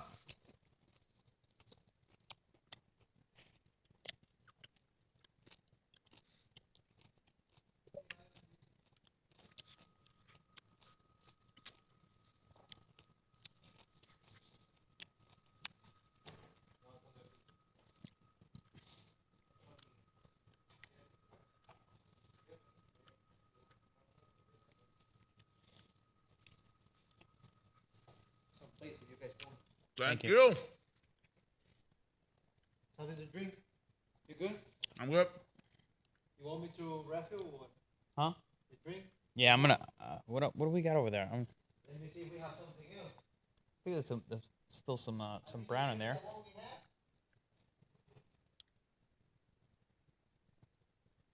Hey guys, believe it or not, although I think this is going to be a different fight, I think this is going to be a very, very good fight. Because Lamont Roach is not a runner. He kind of he's like more of like a technician that stays in the box. So Cruz does a lot of big leaping punches, and Lamont Roach does a lot of catching and shooting. I can see this being a real exciting fight, sort of like a James Tony Giroff kind of fight. Maybe not the dramatic, but that Giroff. That's a classic. That's a classic underrated fight of all time. Yeah. James Tony Giroff, yeah. But these kind of fights, when you got a guy that stays in the box and he's catching and countering versus a pressure fighter, they always make for exciting fights. I'll give you another one: Holyfield versus Krawi. Those kind of fights are always kind of exciting. I don't think Roach has the firepower that Tony and Holyfield has, but you get my point. I think we just get a good action fight. A good contrast in styles is what I'm hearing from you, Breadman. Yeah? Yeah.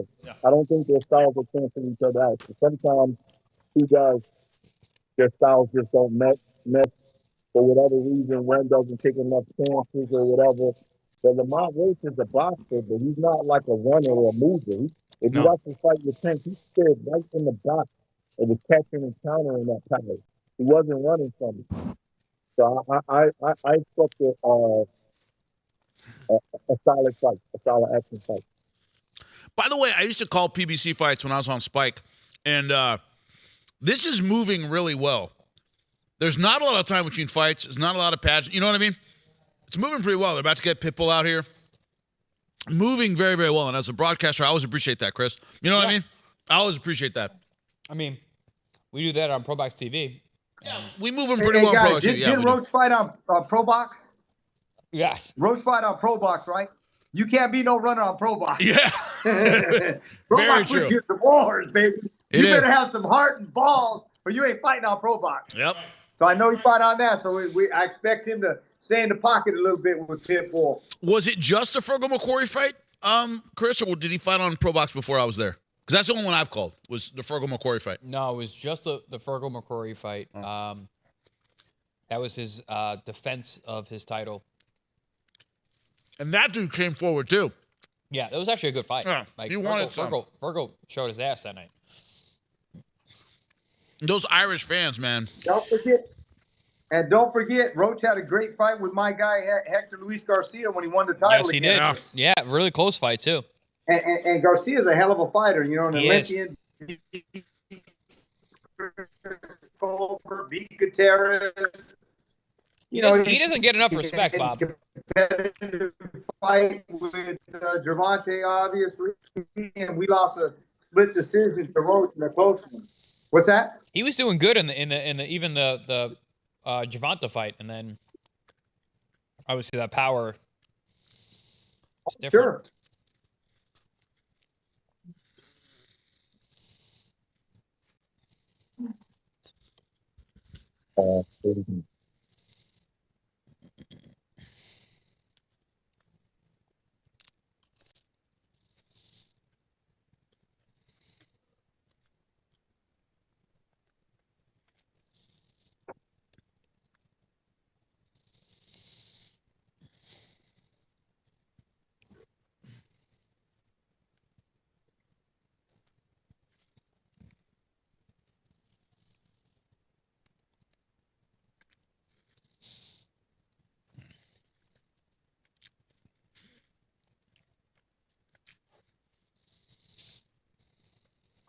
Question now in the chat is who you got.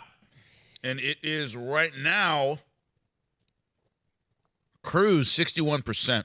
Really? Yep. Wow. But I'm sorry, Mexican fans are loyal. I don't know, they're loyal fans. I'm sorry. Now, I don't know how many in chat are Mexican, but it's not that surprising.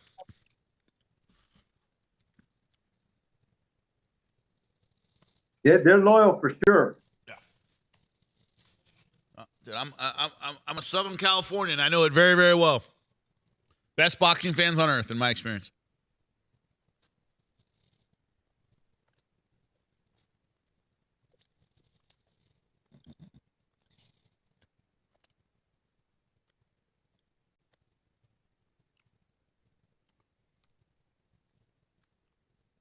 Hey, think about this. You remember, I had Canelo beating Crawford. I had no choice but that one because I wanted to be able to. You on the spot there, bud. My wife wouldn't let me have dinner.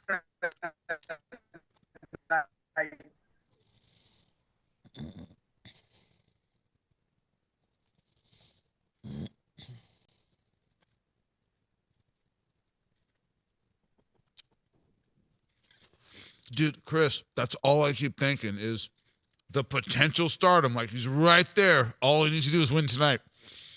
You know what I mean? Lamont is right there. Also, pardon me, as I'm eating and talking at the same time, which I rarely get a chance to do.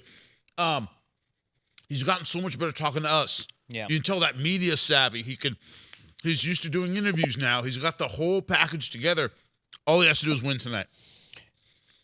That's an easy thing to say, right? All he has to do is win against a absolute mauler. Very tough fighter, right? Absolute mauler that you got to deal with for 12 rounds. The Reaper.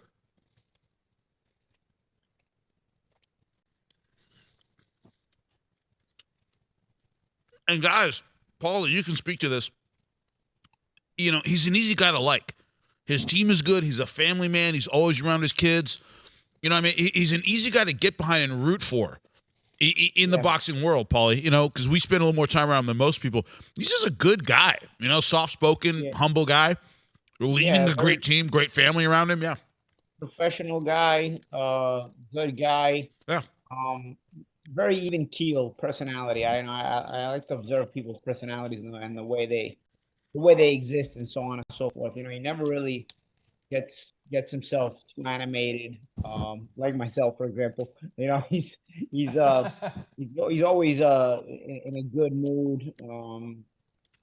Really, like I said, I think that's probably part of why he is a good boxer, is that, you know, he's able to check all emotions when he needs to.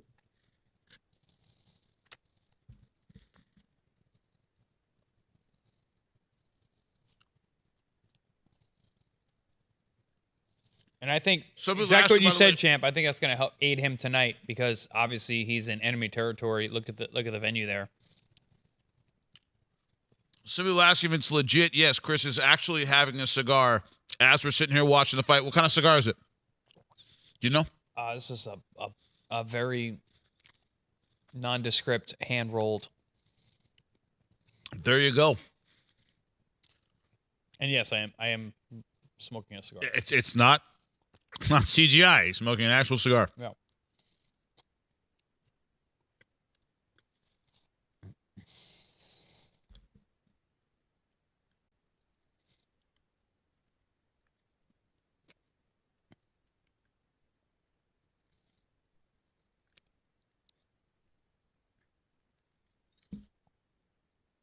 In the chat, people saying Cruz might hurt Lamont.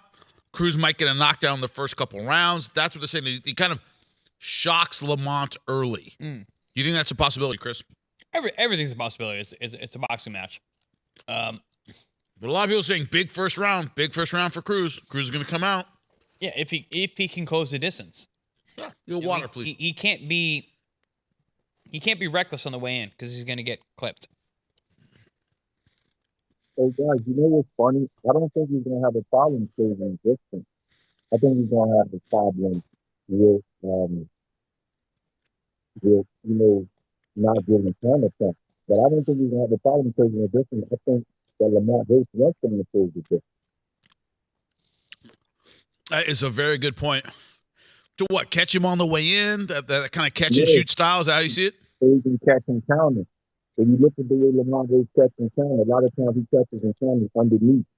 So you really got to kind of get close to you so you can roll back and come underneath with those little uppercuts and hits that he says. So I think he wants them to close the difference. Look at the reach difference. Yeah, it's insane. It's 4.5 inches. That's a lot. Yeah.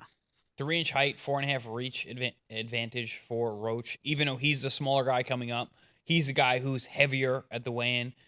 138.6, that's not a junior welterweight. Not at all. Cruz is not a 140-pounder. No.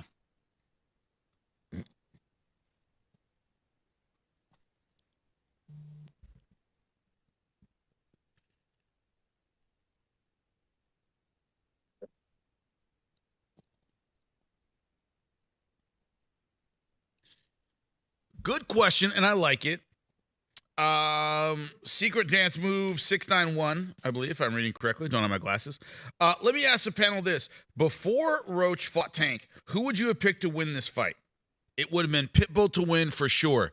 Yeah, but he did fight Tank, and he did look great. You can't just erase his greatest performance of his career, right? So, yeah, what's your thought on that, Chris? That, before Tank, everybody would have picked Cruz. Yeah, but he did fight Tank. He did look great. And the Rayo Valenzuela fight. No, he also looked really good against Fergal McCrory, a guy who came in the front door and was very aggressive. And similar style, yeah. We saw how he was able to deal with a guy in the pocket. So, yeah, very different guy. Comparison is tough, apples and oranges, but we saw how he deals with a guy who comes at him. So, it's not crazy to think that even before the Gervonta Davis fight, this was a winnable fight for Roach. Our boss, Gary Jonas, right there in the corner, looking really nervous, which I would be too.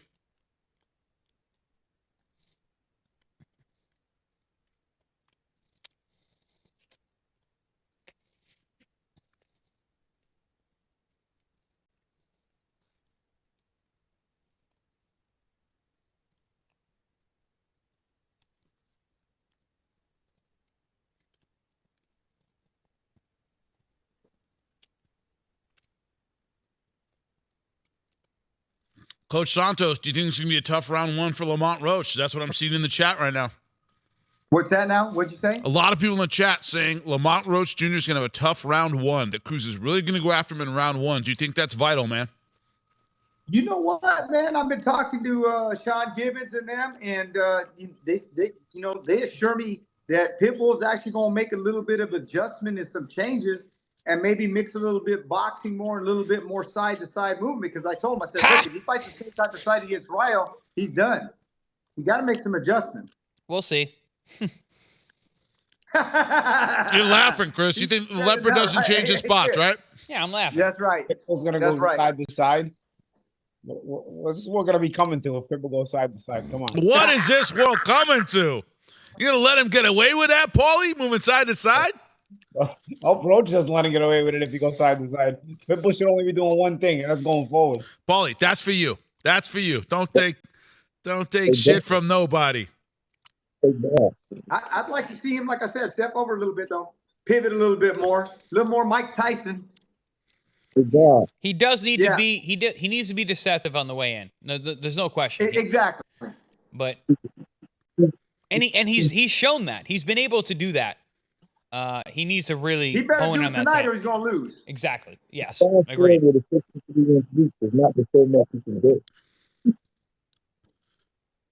Crowd going crazy, which we expected. All right, what's your final prediction in the chat? We're about to get going. Let us know your final predictions, because you got to own them. You got to stick with them. Chris, you stick with them. You stick with your predictions, yeah? I've been sticking with them all night long. I got Roach by very close decision. I agree.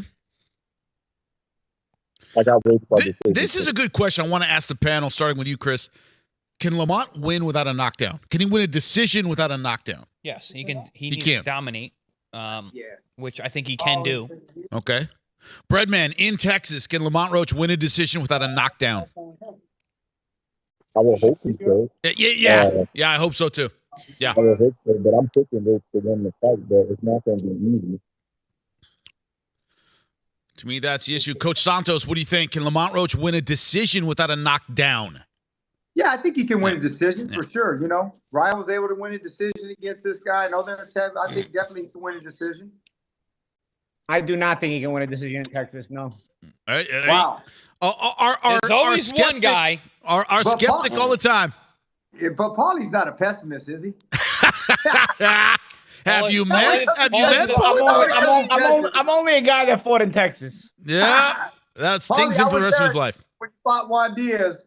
I know. You guys fought this on the undercard. You guys had Robert Guerrero's on your undercard. No surprise. Cruz coming right at Lamont Roach. Cruz has already closed the distance really well. Yeah. To Breadman's point, that Roach is probably not going to be able to keep him off him, because that's not the way that he fights. Ooh. But also, if you're Roach, you prepared for this. I mean, what other version of Cruz are you preparing for? You're preparing for an aggressive Cruz. Yeah, but Paulie, there's the reality of fighting a guy like this. Like, you fought Miguel Cotto. Like, did you prepare for Miguel Cotto? Good right hand. Yeah, you did. But it wasn't the same when you got in there. Yeah, it's misery. Yeah. I prepared for Ruslan Provodnikov. I've never been in a ring with a guy like that before or after. So you're never going to be in a ring like with a Isaac Cruz. Guy's a nightmare. Look at the way he cuts off the ring. Really cuts off the ring really well and is very explosive. It's a really good round for Cruz already. Yep. Already landed a couple of right hands. No, he's doing what he's supposed to do.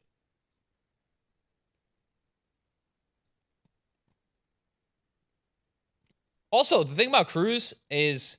Oh, good right hand from Lamont. Good body shot by Cruz, too. Yep. Cruz, at his best, doesn't get deterred.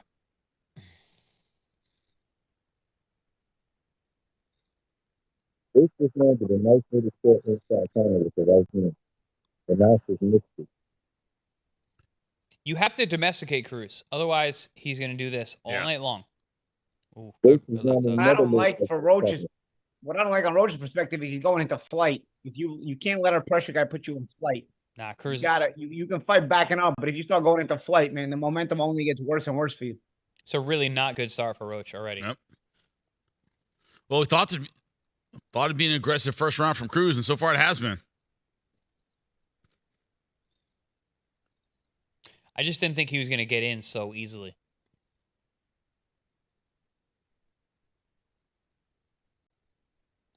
Good check hook.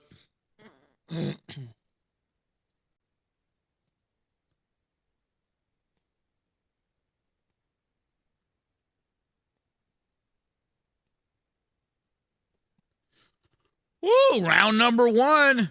Thanks. Breadman, what's your scorecard? I'm going to give that a 10-10 round. I think it was even round. Even round. All right, even round number 1 from Breadman. Coach Santos, what do you say? I give the edge to Pitbull. I thought again, he landed more punches and he was forcing the fight. But Roach did real well, keeping himself really composed, not wasting too much energy in that first round. Do you guys think he took too many body shots? I think he was catching a lot of them on his elbow. Yeah. Well, our fans think round 1, Isaac Pitbull Cruz, 71%.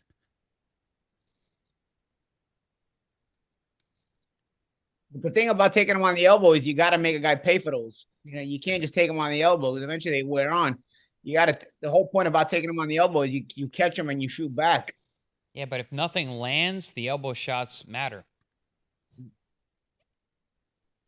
You don't have a clean, if it's not a clean landed shot, landing on the elbows, landing on the body, the aggression matters.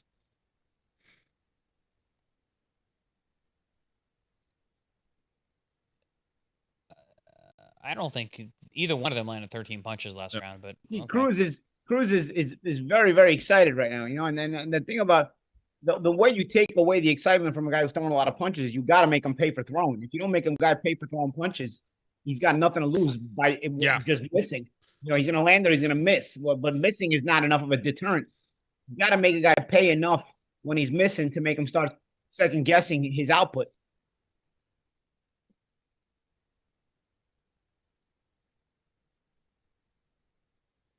Cruz's head is getting there too, man. The ref's got to say something about that. Cruz gets his head in there every second and then clinch. Gets his head in Lamont's face like that. Cruz looks very comfortable. He has to settle down on the range. He's jumping a little bit far at the time. He's jumping a little far out of range to get the camera to him. Yeah, you were saying about Lamont, right, Brad? Yeah, I was saying he's too much in flight. I was noticing he's too much in flight, and it's hard to fight when you're in flight like that. You can fight going backwards, but once you go into flight, it's hard to fight going backwards. It's also hard to win rounds when you're in flight. Yep. He looks very uncomfortable. Yeah. Oh, good right. Good right hand from Cruz again.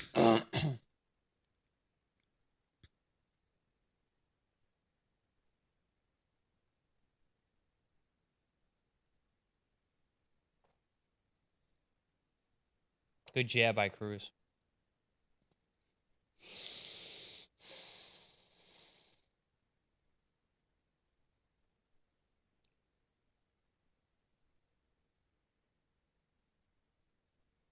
Nice right hand, yeah. Yeah, good counter.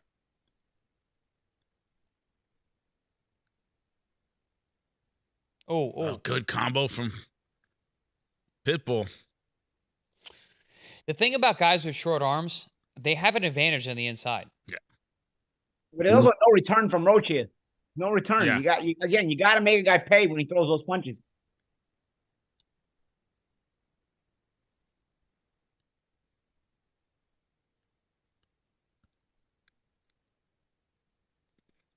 Cruz looks like he's at home.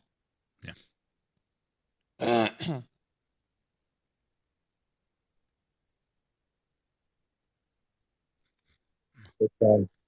Nice check left.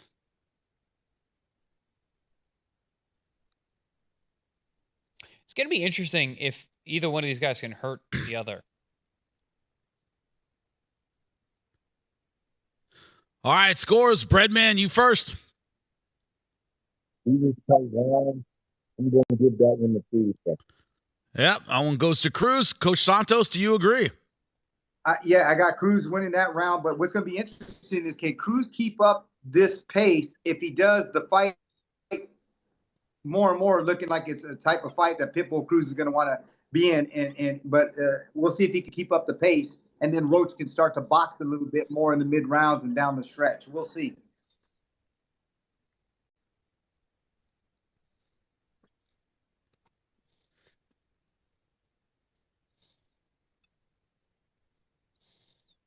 It's Cruz's kind of fight. Yeah.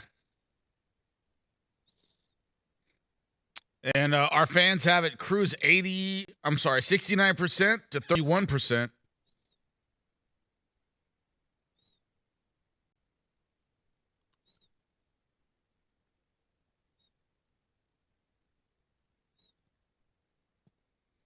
That Cruz jab is unexpected.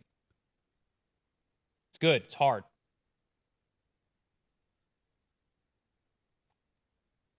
I always said when I fought Ruslan Provodnikov, a similar style, his jab was a real problem. He just never stuck to it. Yeah. Luckily for me. But just because you're not a jabber doesn't mean you don't have a jab.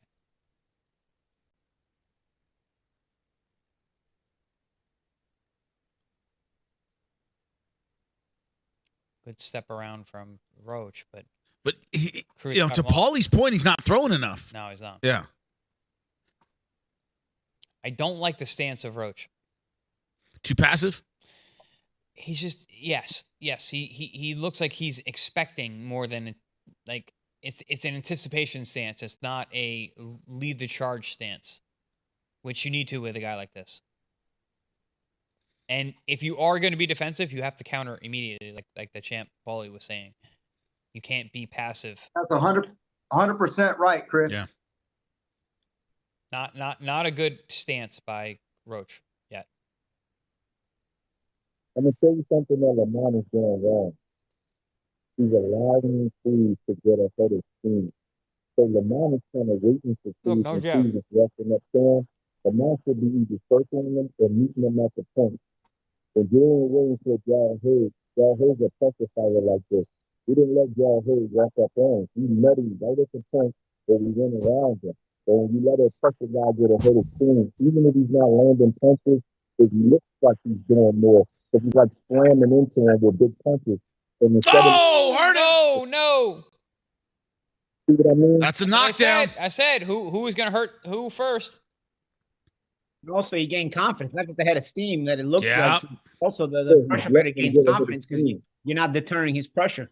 But probably the punches are harder when the guy has momentum going in feet. Oh, exactly. Punchers always much better going forward. It's building momentum there. Roach doesn't look good. Nope. How hurt do you think he is, Chris? He doesn't look good. Yeah. Still doesn't look good. Even the ref pushed him away. He looked uncomfortable. Yeah. And the ref's just giving him a lot of time too. It's Roach is not answering. Yeah. You know what, guys? I'm gonna tell you something there. Cruz is not a big defensive fighter, but because of his build, he doesn't give you a big chance. He stays low, He has a big head. He doesn't have a big torso. He has the broad, thick neck. He does not give you a big target. He's tried to hit clean with a big thumb. Left hook on the chin. That'll do it. Pretty easy to score this round, man. Breadman, let me hear yours first. Don't hook with the hooker. Yep. 10-8 10-8 Cruz. Coach Santos, I'm sure it's the same for you. 10-8 Cruz, and slowly but surely the fight is turning in more and more to the type of fight that Cruz wants to be in. He got to turn the tide around this round for sure. Got to do something. First knockdown of his career in the biggest fight of his career. Don't hook with a hooker. Too early to be doing that. Roach is a true competitor. He got to show some grit now. Yeah. Yeah, but he allowed Bob. He allowed Cruz into this position. 100%. And I don't see him making an adjustment already. He's allowing him to come right in the front door. Hey guys, this fight about to heat up right now. Roach just doesn't have the power. I don't. This fight is gonna heat up right now. Who's the PBC scorer? Larry Hazard. Is he on drugs? He gave round 2 to Roach. He gave round 2 to Roach. Yeah, first round 1 to Cruz, round 2 to Roach. Larry Hazard been around for absolutely ever, but is a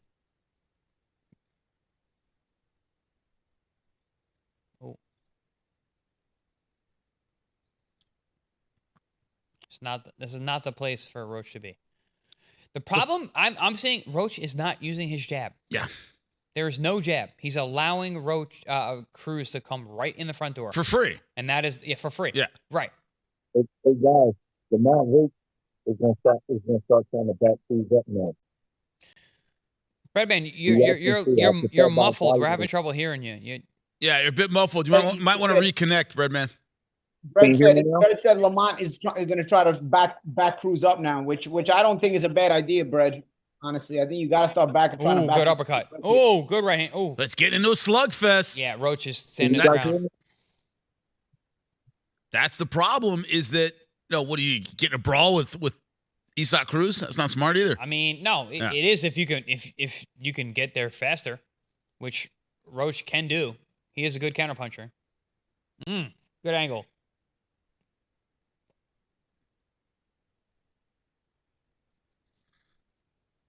I just don't see the power at this weight for Roach. He wasn't a power guy at 30. No, but right? he was a power guy against Gervonta. Yeah. But he was in control of the space. This is a different scenario. You're on the money, Chris. You said it right on the money. He was in control of the space. This is not where he wants to be in the long haul. No. This is Cruz's fight. Yeah, you're in the trenches. Can you guys hear me? We hear you, but you're a bit muffled, Breadman. All right, I'm gonna go in and come back out. All right, got you. All right. Just let us know when you're back in. No problem.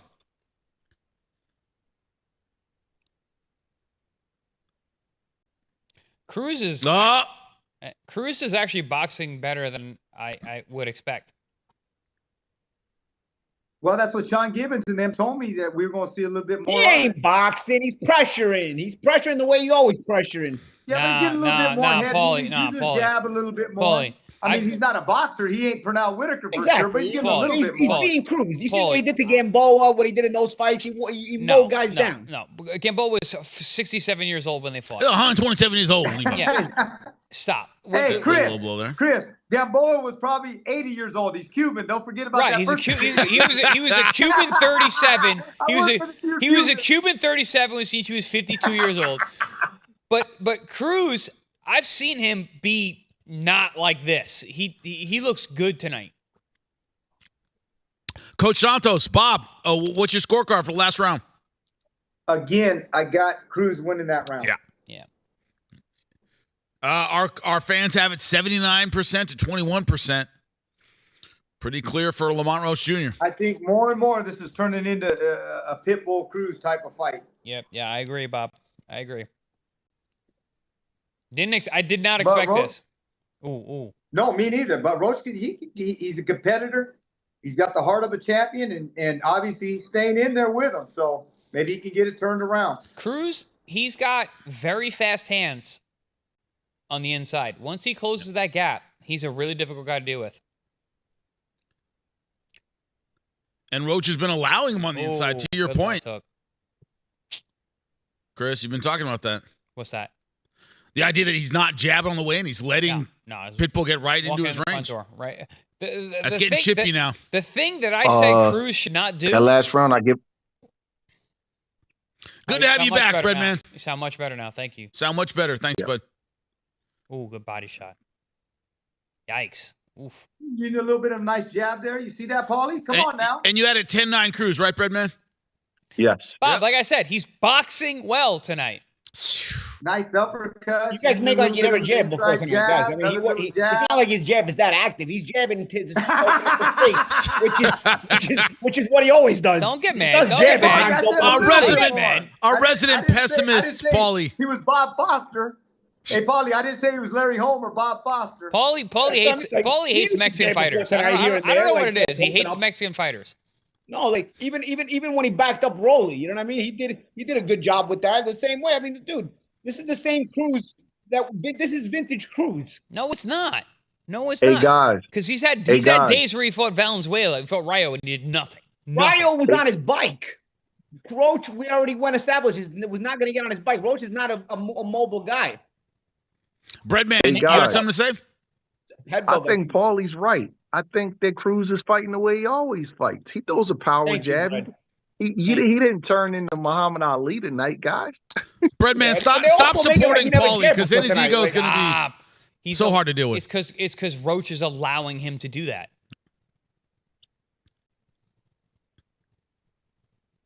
Yeah, Cruz is bullying him.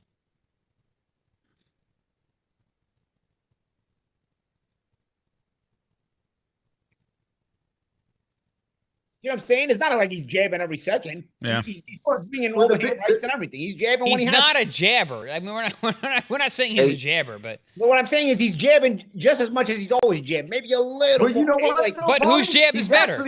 He's actually jabbing more than Lamont Roach. Right. That's my point. He's jabbing more than Lamont Roach. Yeah, Lamont's not jabbing. But we established that's telling me that's something off too. There it is again. Yeah. Lamont never nice left hook. I think we missing the Lamont Roach is having a pretty good round this round. Yeah. Tell that.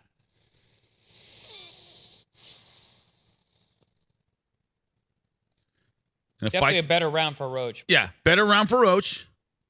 But we're getting to the point where... Is it a comparison round, though? Yeah. So, Breadman, what do you think? No, I'm going to get that round to Roach. Roach landed 2 good left hooks while we were talking. Yeah. Coach Bob, what do you say? I give Roach that round too. I thought he did some good work in there. And this fight getting increasingly physical. All the replays are Cruz here, guys. Yeah. And it ain't like Cruz didn't do any work that round. Yeah. And that's the headbutt that I was talking about. You see that? Yeah, that was. It was a chippy round. Chippy round. Couple low blows, leading with the head. Yep. Now Cruz been throwing low all night. That you got to say. Our fans go Cruz 70%, Roach 30%. Roach does not Yeah, look I think Cruz happy.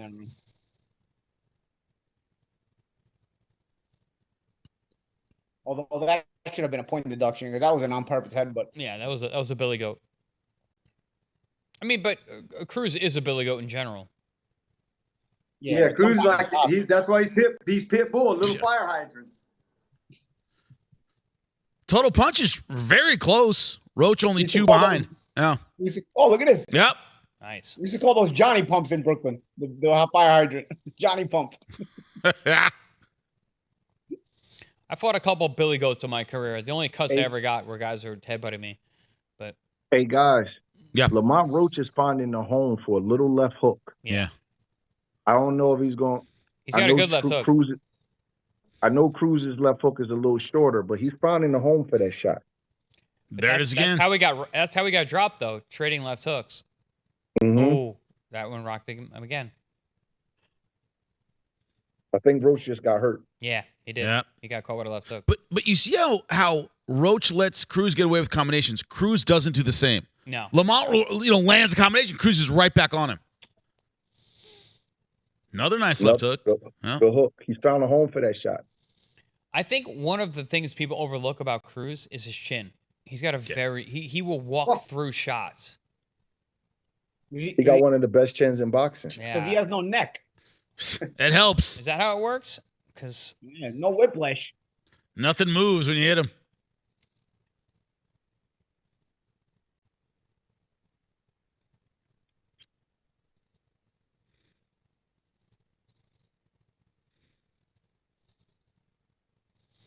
Yeah, Roach having a real hard time tonight.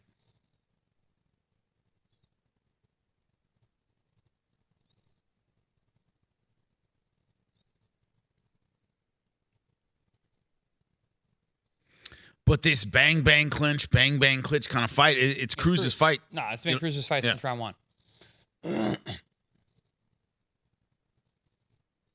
But this is the point that Paulie made in the beginning. Oh, good left hook by Beautiful left hook by Roach. Nice. Yeah, really good. He found a home for that shot. That's a beautiful left hook. Follow up important when you land a shot like that. You got to follow up. But he's landing some nice hooks in there. Even though he got dropped hooking with the hooker, for some reason he's able to get his hook off now. I made this first time Cruz is actually backed up. Chris, that lasted for about 10 seconds. Yeah, and then he's right back coming forward.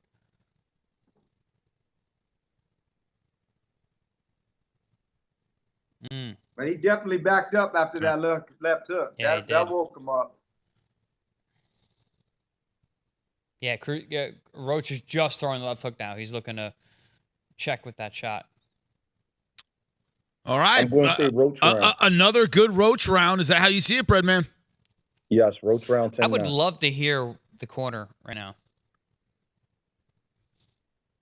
Because they have a very smart corner. Coach Bob, what do you say? Another Roach round, or is it Isak Cruz? No, I Cruz.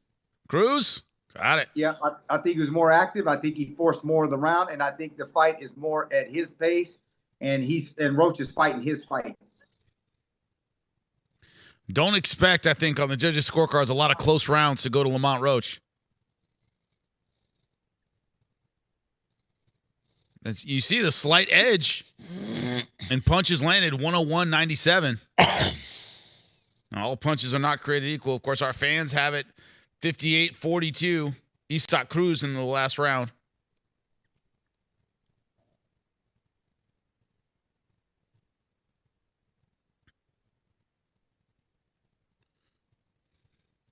The jab is what's missing. Oh.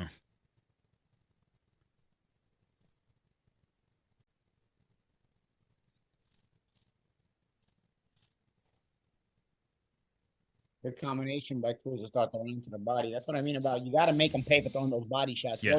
Ooh, good right hand. Nice short right. Roach is finding a home for that left hook, and then he just found a right hand. Need more of that, but guys, the jab. He's completely giving up. Good left hook. Completely giving up on the jab. Another good hook.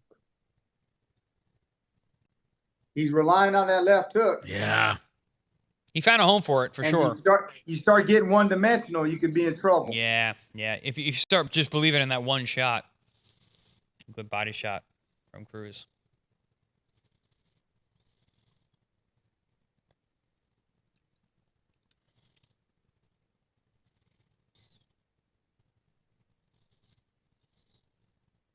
Body shot from Roach. Jab. This is the jab. Nah, not the paw. Yep. It's just completely abandon the jab. And by abandoning the jab, Chris, exactly why he's falling into Pitbull's fight. Yep, 100%. There's no step around. So in my breakdown of this fight, I had Roach. He needed to hit and then move. He's not doing that. He's allowing Roach to walk in the front door. 1 point. Cruz to walk in the front door. Whoa.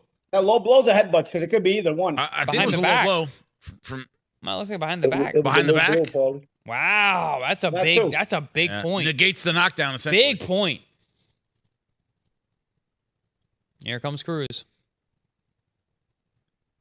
That ain't going to deter Cruz though from. No, that's a big point. It'll piss him off more. That's a big point.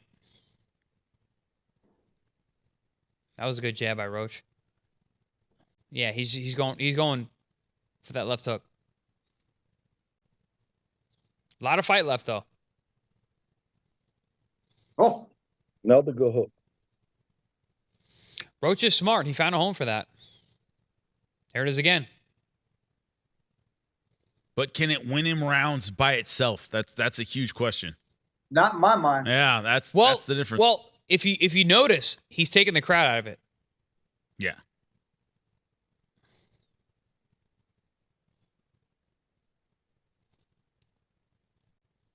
The crowd is not involved, and that's a big, big, big thing for this fight. Good round. Another good right.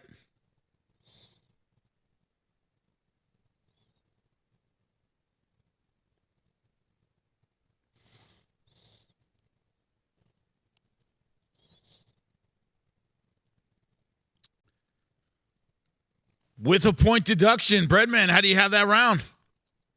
I'm going to get that round of Roach. 10-8. 10-8 round. Coach Bob, what do you say? 10-8 Roach.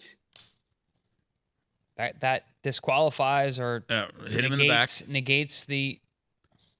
Is that what it was for? That shot? Yep. That Seriously? Shot. He may have been warned before. That's a wild call. Listen, Cruz has headbutted. He's hit low, but that's not the shot to take the point away from. Oh, round 7. Our fans say Roach 51%, Cruz 49%, which is the first round our fans have given to Lamont Roach Jr.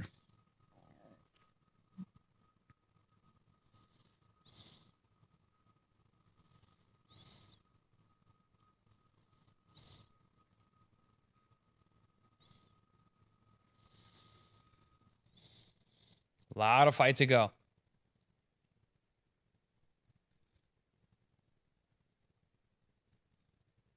No jab. There it is.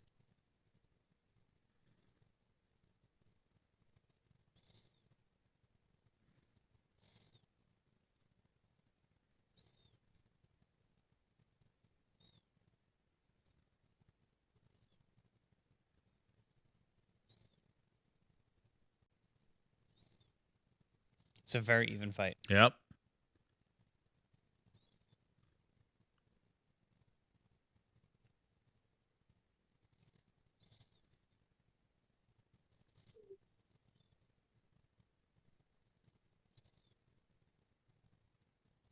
Hey guys, have you noticed that Cruz slowed down a little bit? Yeah. A bit.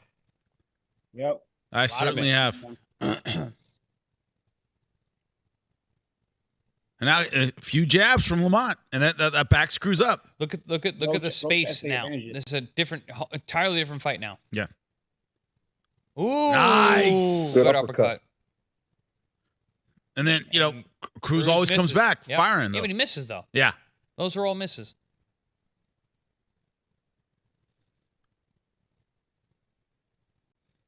Yeah. Cruz backing up. Yeah. Hey guys. Yep. Cruz's style, it falls off the cliff a little bit. Yes. Yeah. Those kind of pressure fighters that are small like that, they fall off the cliff as far as their peak performance. Nice slip. Roach controlling the center of the ring. Wow. Back to the jab now. Now the jab is showing itself. Yeah, there we go.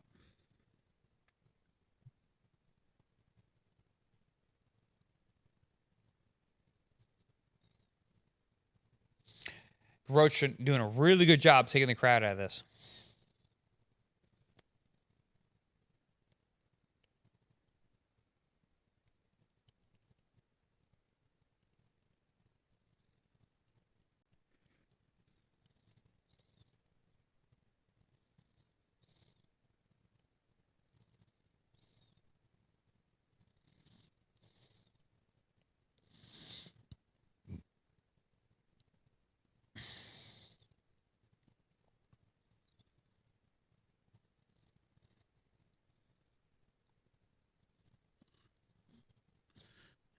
And when he throws the jab, Chris, it lands. Yeah. Lamont, when he just flicks it out there, the target's there. Good round, yeah. Yep. This looks like a boxing round. And to Breadman's point, though, Cruz has really fallen off.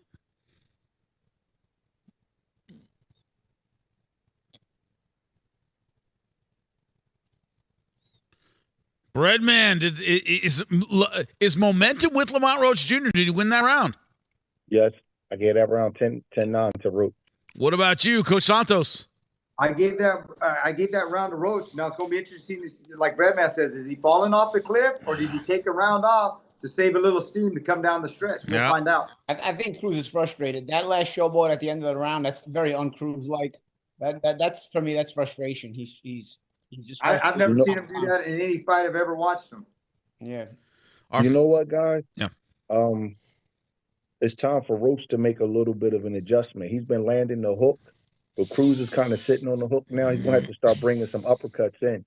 Because when the guy is waiting on your hook, you can always slip an uppercut up underneath it. Hopefully, if Roach can make a good adjustment, he can start walking away with this fight. He hasn't thrown many uppercuts all night. I think he only threw maybe one. Yeah, and he threw that uppercut. He landed nicely. Yeah, and the way Cruz holds his hands, he's there for an uppercut now. Well, our fans had it Cruz 51%, Roach 49% in that last round, but Roach certainly improving.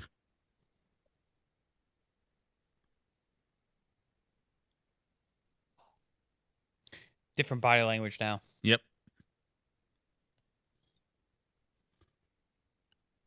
Good check hook again.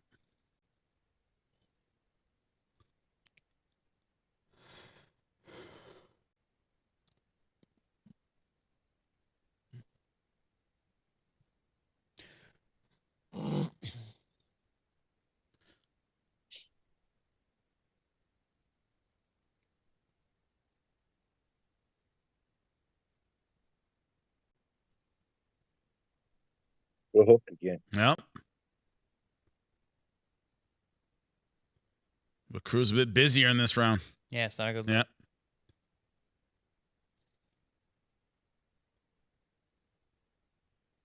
That was a good body shot by Cruz right there. Good move by Cruz as well.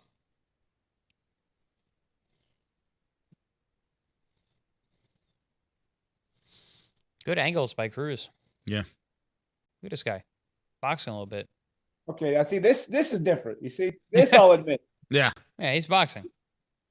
Look at him. Wow. This is okay. Now this is the Sean Gibbons. All right, Bob. Now I'm gonna do this. You tell me he's doing this. Okay, now this is a little bit different from Cruz. Making a guy miss. Yeah, but like he told me we were gonna see something like this. Look at him. Wow. But this is different. You know what I mean? The jab he's walking. He's jabbing. He's walking. I mean, is it effective? Giving him a break at least. Yeah. Giving who a break? Yeah, that's true. Because it could also give Roach a break too. Yeah, right? It looks like giving Roach a break because Cruz is working really hard. That's the thing. If you're not used to boxing, it's really difficult. People don't understand. Be a boxer, you got to have good conditioning. Moving around the ring is not easy to do, but lands some good right hands. Yeah, tremendous conditioning. Yeah. That's the thing about punch. If you're not a puncher, you got to be in great shape.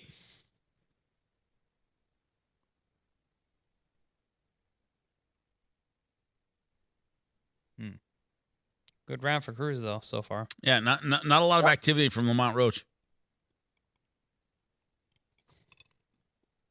He's probably looking at this like us, like, is this guy boxing right now? That's weird. Oh, he's in disbelief. Nice hook. As we all are.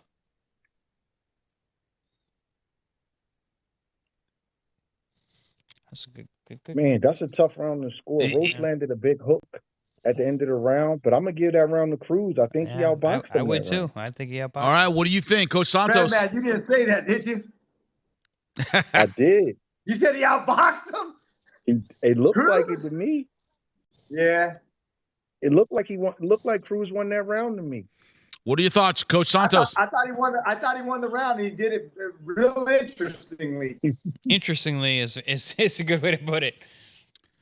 Our fans think round 9 Cruz 55% to Roach's 45%. All right, tight round. Yeah.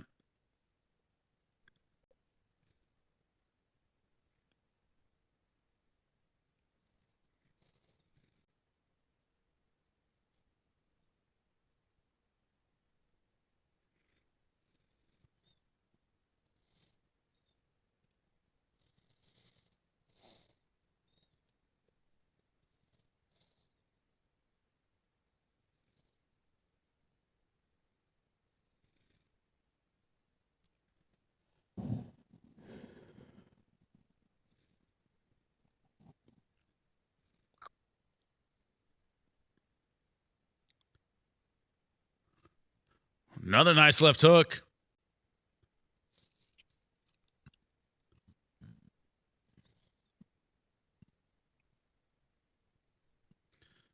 We are in round 10. Scheduled for 12. Really hard fight to score. Yeah. So in Texas, can Lamont get it? I mean, he's taking the crowd out of it, which helps. Helps. Doesn't mean shit. I took the crowd out of it against Juan Diaz. It didn't do shit. I was there, Paulie. Yeah, the crowd was out of it there too. Matter of fact, Lou DiBella stole some of my French fries that night out the table. He was so pissed. That's not the only thing he's stealing. Yeah, he stole a lot of money from him, I'm sure, too.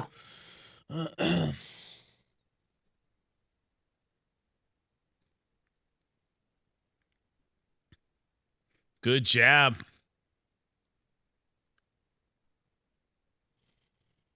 Yeah, but the judges like the guy coming forward. Yeah, always. Especially in Texas. And the Mexican.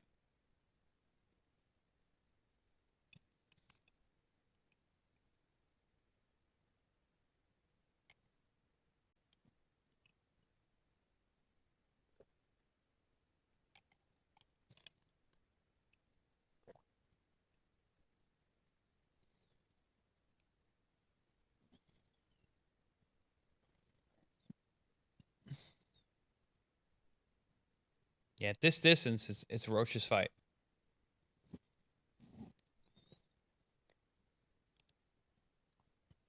And that's the thing about Cruz. Brad made a point about this style falls off the cliff. It's because once the pressure slows down, there's really no other. Nice jab. Really well, you know? Yeah.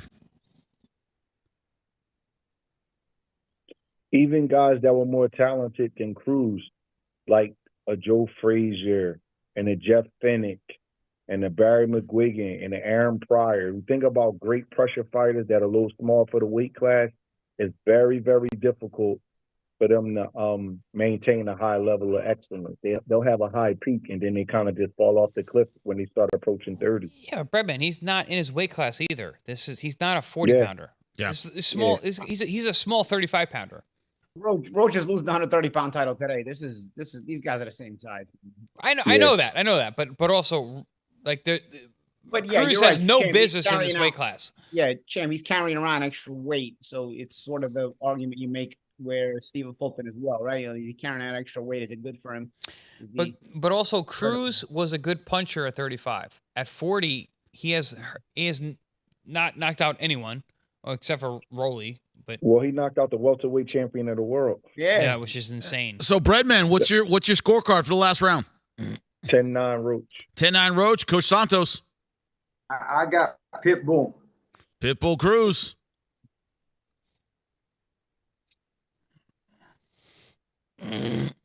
Bob, does your credentials say Texas Commission? No, but my wife's Mexican. There you go. Same thing. You're a Cuban who married a Mexican? That's crazy. A Puerto Rican and a Mexican. Can you imagine the fire in the house? Oh, forget it. I thought you were a Cuban. Round 11. Puerto Rican and Mexican. That's you guys. All tied up on Larry Hazard's scorecard. Your kids can fight. That's for sure. But Harry also gave round 2 to Roach, which I thought was ludicrous.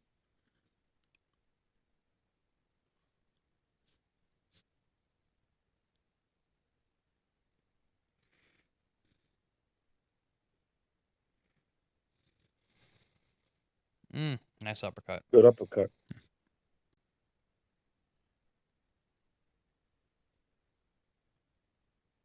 Hey guys. Yeah. Roach is leading with a left uppercut now instead of a left hook. Yeah. Watch him real close. He's bringing it underneath, kind of like how Oscar De La Hoya used to throw his that half That was hook, his half best uppercut. punch. Yeah. Oscar's 45. Oof, that thing was brutal. Off of his jab, the 45 punch. That's what knocked Arturo Gatti out.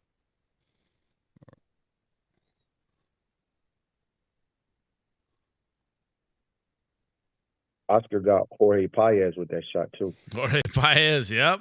Oscar in at 30, 35, nice 40 was an absolute machine.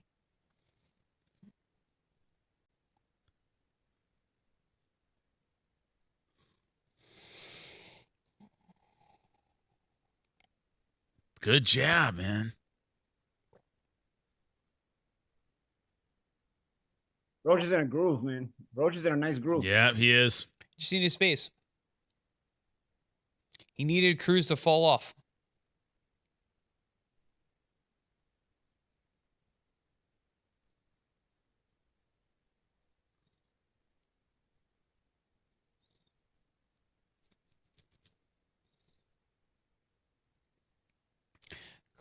Roach is understanding the flow now.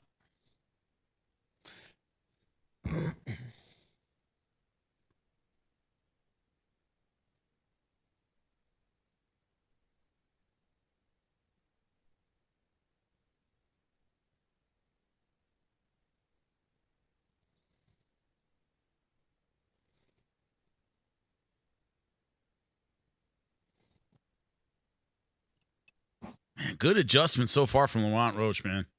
Yeah. From the way this fight started, I'm impressed.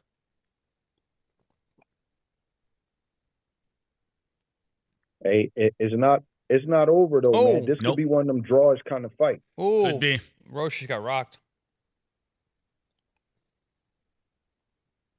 Oof. All right, Breadman, penultimate round, man. Round 11. Who do you give it to? So Roach was doing good, and then Cruz. I'm gonna get at an even round. You're gonna give that one even. 10-10. Coach Santos, what do you say? I thought Roach controlled the round. I mean, yeah, Cruz came on down the stretch, but, there's 3 minutes of a round, and I didn't forget what happened in the first 2.5 minutes, so I'm going to give that round to Roach. Man, it's going to be a tough one. Real tough decision, yeah. Hey, guys, I'm telling you, because the both of the 2-point rounds have been canceled out, this looks like a drawish kind of fight. Paulie, what do you say to that, man? Yeah, I say could be, man. Starting to get real fishy and funny in late rounds, man. Real tough to pick. Our fans say Lamont Roach 58% to 44%. This is it right here. Yeah, this could be the fight. Lamont Roach better not step off the gas. He better try to win this round. Yeah.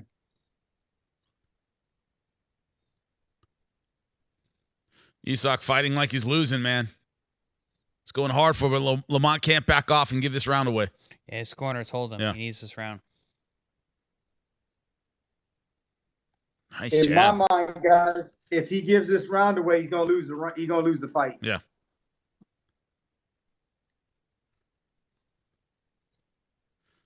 Oh, nice uppercut. Yeah, beautiful.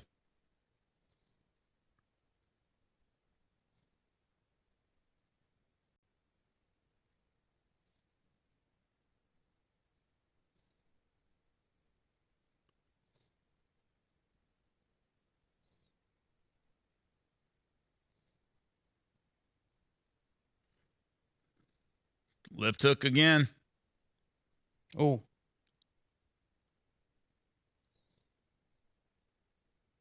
Roach didn't like that shot. Nope.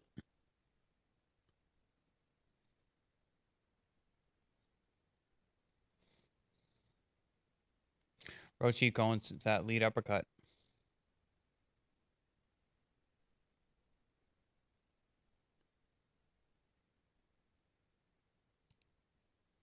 Cruz is pouring it on.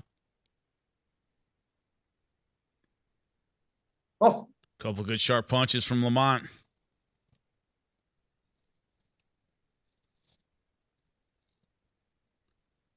That's a good left hook.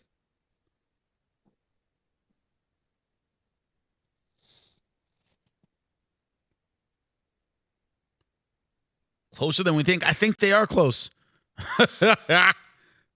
Because no way, I think Roach, like, pulled away to the point of, no, he can give away around 12. I don't see that at all. no way. Yeah, no way. Yeah, I get it. You're looking at the statistics. You're like, oh, Lamont's running the last rounds. But, judges don't have that in front of them. They don't.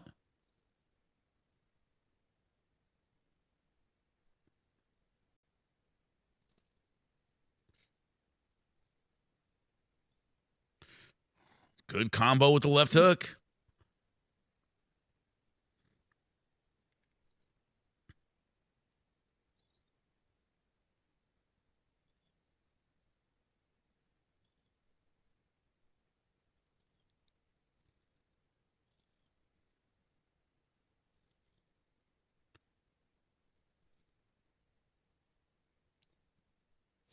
This is one of those fights where both guys are going to think they won. Yep.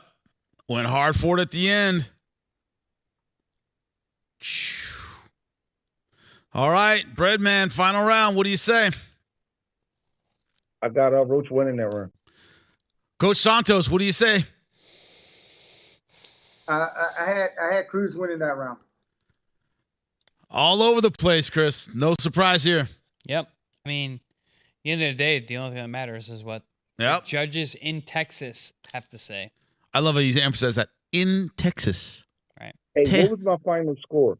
Tejas, as we could say. Coach Art, do we have a final score? I'm sorry, producer Art. Who's our coach, of course? Area in the ring. Adding them up right now.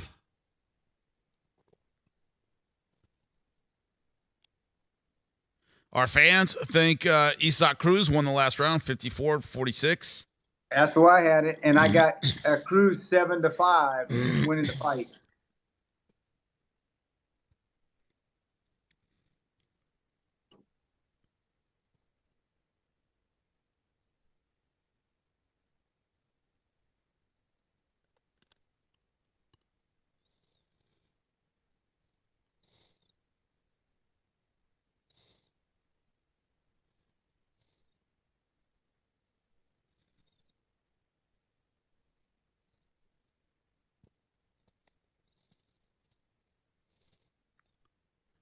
By the way, comments here on YouTube kind of all over the place.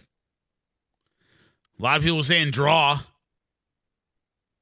I think it's going to be Pitbull 7-5. Rematch, guys. Rematch. Yeah. Good fight. Yeah. Very competitive. The problem is a lot of clinching, so maybe not as aesthetic as we want for a rematch. I don't know. Yeah. Did you guys ever get my scorecard? What was Brett's scorecard, guys? I don't know. Adding it up right now.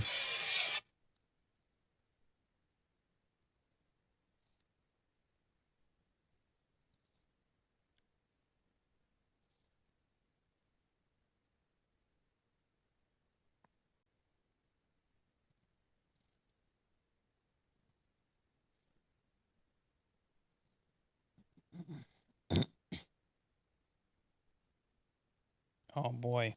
Here we go. 115, 111. Looks like a draw. It's a draw. Draw. Wow. It's a draw. What'd I tell Redman, you said that like 5 rounds ago. Dang. Yep.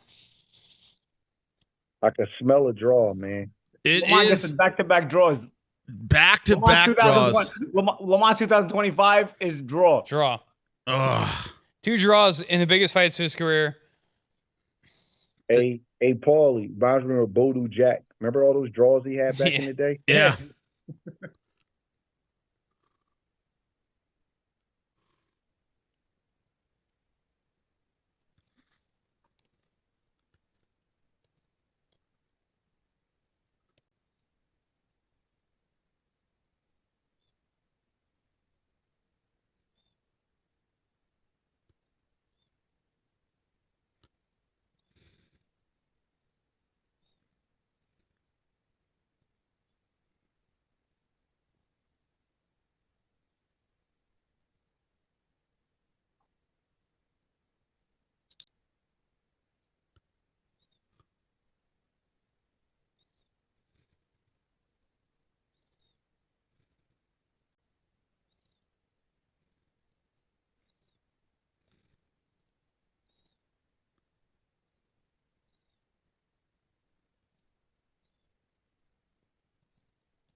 That is an interesting perspective that the point he lost essentially cost him the fight on the scorecards, right? No matter what you think happened in the fight, that point deduction was key.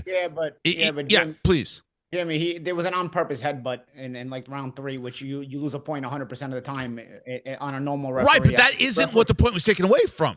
Exactly. Okay. The referee did him a favor, not taking him away a point for an on-purpose headbutt, and then he took away a point for something less egregious later. Either way, at some point the guy had to lose a point. I love dirty fighters that try to flip the script on psychology and then make like they had to be dirty because the other guy was somehow at fault. Dude, Pitbull has a history of being dirty. He's lost points in several other fights. So this isn't like a new thing, like, oh, the referee was out of line taking away points. Dude, you're dirty in every fight. So I love like the dirty fighters that play like they were the victim of the antics of the referee for actually having the nerve to penalize them for being dirty. It was a weird deduction, though, from my perspective as a fan, because to your point, I thought the headbutt was a lot worse. I thought the low blows were a lot more obvious. And then he gives him to him for a behind the back shot where he threw one of them. So it was weird to me as a fan. Yes? Exactly. So at one point or another, he had to lose a point. So he lost it for the less egregious things, but he got away with the more egregious things, which he should have lost a point for. So either way, a point had to be taken at some point. Coach, what do you think of that? Breadman, what's your thought? I think Paul is exactly right. Yeah. Like, even though the punch on the butt, because the guy got kind of hit on his butt, that was a bullshit call. He headbutted him. He like lunged into him the way what was the kid's name that fought Floyd Mayweather? Victor Ortiz. Victor Ortiz. It was the same exact move. So if the call was bullshit when he hit him on his butt, but he should have got a point taken in. So it is what it is. You guys still haven't gave me my scorecard. I didn't add it up. Who did I have winning? Art, tell me, because I know we had it up. I couldn't see it when it was up. Could I have one of our producers let me know? Yes.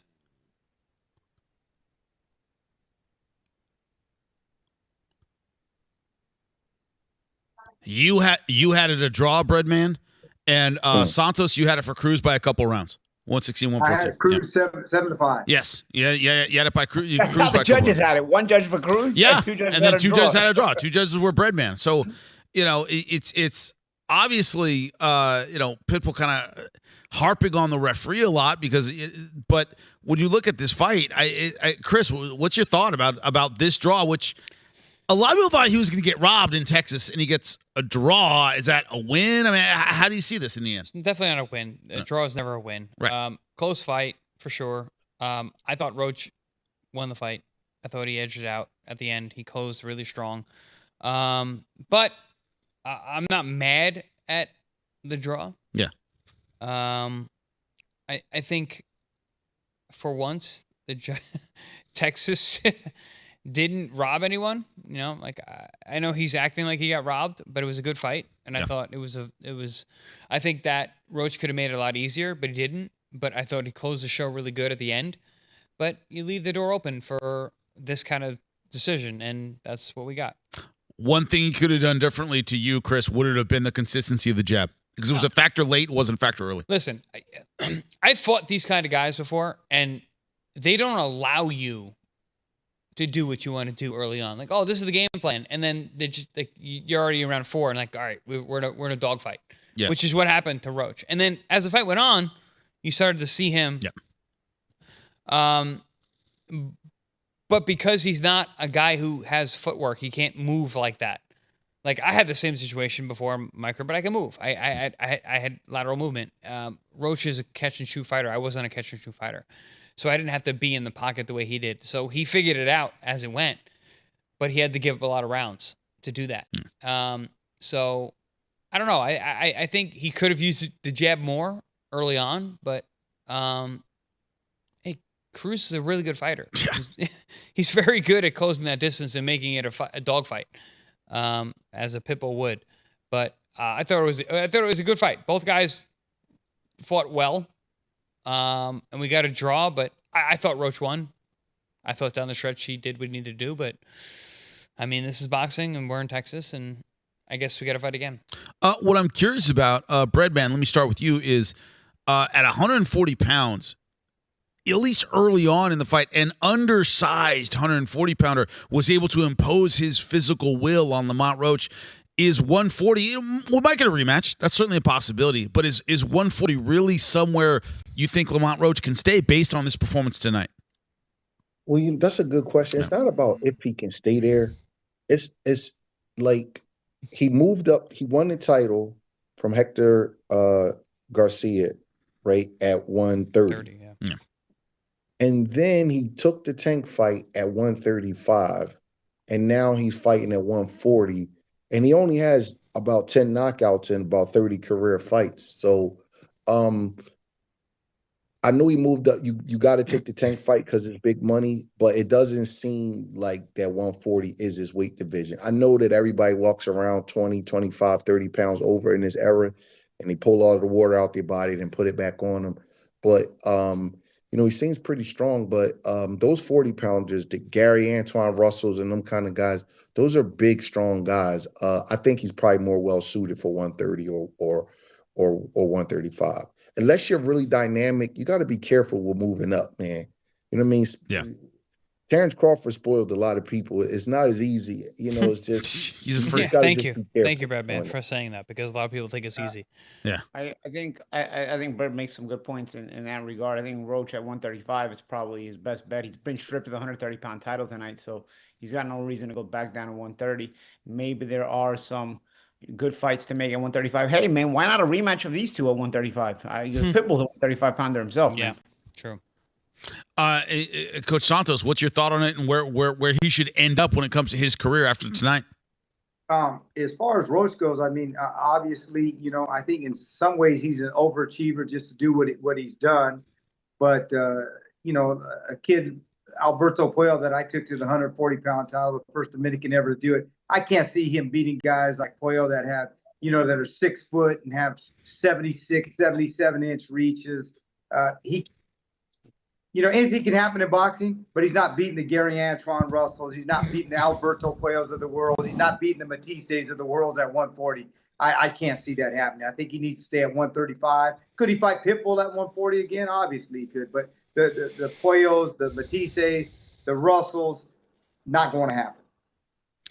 This idea that we might see him again at 35, and also that the frustration of 2 draws in a row, Chris. I mean, we haven't seen him voice that kind of frustration, obviously, after the Gervonta Davis fight, but he seemed really upset in there after the fight. Yeah, but it's also on him as well, because that fight was close. This is not like the Gervonta Davis fight where there was a controversy. This was a close fight. So if you leave it in the judge's hands, that can happen. It's a close fight. You're fighting in Texas. You're fighting a Mexican. And I think he actually got a fair shake. So I thought he won. You know what, Chris? But, Lamont has the same problem that Lara has. They fight at a gear. Yeah. Bodu Jack had it. It's certain fighters. I don't think he's doing it on purpose. Nobody wants to get a draw. No. I think that's just his gear. Yeah. That's just the way his car drives. O'Shaquie Foster fights like that too, and he has in the past. Tonight he didn't. But yeah, you're right. You learn how to not fight like that. They don't have that separation in their style where they can win. They may win. Run away with they may have some swing rounds, but they don't know how to win the round so clean where there is no seeing it for the other guy. And I just think that's just what he is. Yeah, but again, Bradman, O'Shaquie Foster has been a criminal of that his entire career. He decided tonight, I am going to run away with this fight. And he did. Okay. You can do that. I think Roach has the skills to do that. He just didn't decide to do that tonight. He left it way too close for a fight that he knew was in enemy territory. I think he's lucky to get a draw. I thought he won the fight, but honestly, he's probably lucky to get a draw. Yeah. Some people in the chat bringing up Danny Jacobs, another guy that kind of had that kind of tendency to fight at a certain, not separate when he could have, right? Yeah, he would lower his level. I was in 5 of his camps with him where he fought up to the level of Triple G and Canelo, but then he fought down to the level of guys like Luis Arias and Gabe Rosado. Yeah. For example. You know, like never separated. He's always with whoever he was. Yeah, fighting. He's just stay right there. But again, I'm going back to Ashaki Foster, who fought tonight. That guy separated himself. Tonight. Big time, Chris. Dominated. Big time. Won every round. Yeah, I mean, he turned the corner tonight. That guy is a problem. And this idea that what Lamont Roach needs to either make that decision or make that tactical change to do that in the future, because 35, whether he goes to 35 or stays at 40, whatever the deal is, these are talented divisions with excellent fighters with big skill sets. This idea that he might have to take that time and separate himself somehow, is that what you're saying? Do what Foster did tonight? Yeah. I mean, no question. I mean, I think they're going to go back to the drawing board. He has a great team. Him, his father, his brother, like they have a great approach to how they tackle this sport. They're a business, and I think they're gonna look at this and be like, hey, we gotta figure something out so we don't have these kinds of decisions. Because Paul, you said it, 2025 was a draw year for them, and it was the biggest year of their career. But also, you can't just keep putting up draws. You got to win. Chris, let me tell you something. When we had Hector Garcia fight Lamont Roach, if you look at that fight, and I'm not taking nothing away from him, it is what it is. But if you look at that fight, very close, it was a 10-8. It was a 10-8 knockdown on a knockdown that never happened. He hooked Hector behind the head. It was never a punch. They should have reviewed it on a trip, or he would have lost that fight. So, like you said, he's let a lot of fights be really close that sometimes don't need to be that way. Had he lost that round and he didn't get that knockdown, he would never even won the 130-pound championship against us. Yeah, I mean, and then by that regard, he wouldn't be in any of these fights this year.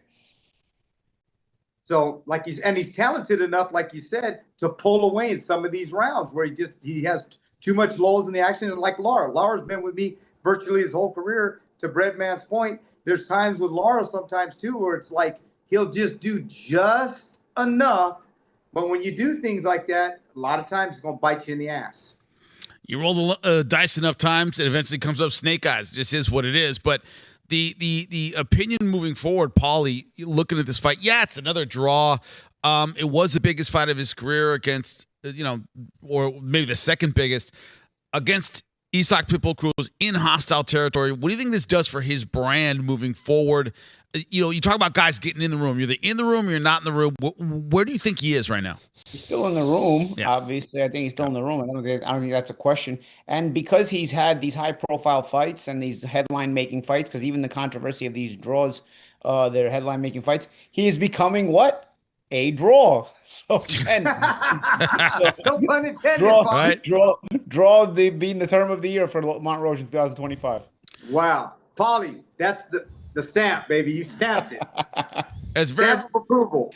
Yeah, very, very true. We're soon going to get an interview with Lamont Roach from his locker room here. Trying to work on that right now, but it's this idea that the next time out, if you are the people around Lamont Roach Jr., if you're a Gary Jonas and you're trying to figure out where to go with him from now on, he just said, I'm going back to the drawing board, trying to figure things out. Is it get a win any way possible? Are you still shooting for the top of divisions? Are you still shooting for titles for this next fight? Or you just want him to get in the win column, Chris? What's your priority at this point? No. Big fights. Big fight. Big fights. Right. Hey, Chris. Yeah. Chris, yep. One thing we always know, man, strike while the iron's hot. Yep. Baby, because in this sport, sometimes you take on fights like Hector Garcia again with Chris Colbert. Always going to take the guy pulls out. This is just a stay busy fight to keep the things going. And guess what? The apple cart gets upset and you lose. So in this sport, you leave no stone unturned. When you get those opportunities, you take them because you never know when they're going to come, and you don't know the length of your career in this sport. It can be just like that, and it's over. The window closes really quick. How appealing is, after what we saw tonight, a rematch with Isaac Pitbull Cruz? A, do you do it in Texas? B, is it aesthetic enough to warrant a rematch? Think people will pay for it? Chris, you first. Yes. Let's do it not in Texas, but yes. I think a rematch is warranted, for sure. You got to draw. You got to draw in a fight that was entertaining. Why not? Yeah. Paulie, what's your thought on it? Yeah, I'd like to see a rematch. Honestly, I think it's gotta strike while the iron's hot, and also it's That's right, Paulie. Like Bob said, but also it's a competitive fight, and it's an interesting rematch as well. You know, you could go while the iron's hot to like a Shakur Stevenson fight, but odds are Shakur can make you look so bad that it's the iron suddenly gets cooled off. This fight, this rematch, I think people will be interested in it. People will talk about it, and win or lose, I think you still stay in the mix. I heard you saying that you were behind that, Coach Bob, this idea that it's Pitbull Cruz, but it's not in Texas. Is that what you're looking for? But does it draw? When we talked to Gary Jonas about setting this fight up, he goes, yeah, it was in Texas, but we got a lot more money because it's in Texas, because they know the fans are going to come out. What's your thought on it, Bob? Well, I think Pitbull Cruz fans, they're going to come out regardless of where the fight is. It could be in New York. It could be in Las Vegas. It could be in Toledo, Ohio. The Mexicans are going to come out and support Pitbull Cruz. After the wins, people were selling shirts, Pitbull Cruz bandanas. I mean, it was everywhere. So he's a bona fide star. No matter where you do the fight, they're going to come out and support him. So, again, Gary Jonas and them are going to have to see what's best for them and their fighter. But anywhere they do the fight, the question is, can you get Pitbull Cruz's people to agree to do a fight, say, in New York, say, in Washington, D.C., where he's from? I doubt it, because Pitbull Cruz is a draw. He's the one that sells the tickets. He puts the butts in the seats, and I think they're going to be the ones that are going to drive the car. Chris, of course, people pointing out in our chat, which is very, very true, Lamont Roach doesn't get knocked down. He wins the fight, right? That point wasn't a factor. He wins the fight. This idea that he got clipped, turned around, glove hit the ground. Are we discounting that as well? Because we kind of see the referee's call as a bit more controversial, maybe, but he doesn't take that knockdown. He wins the fight.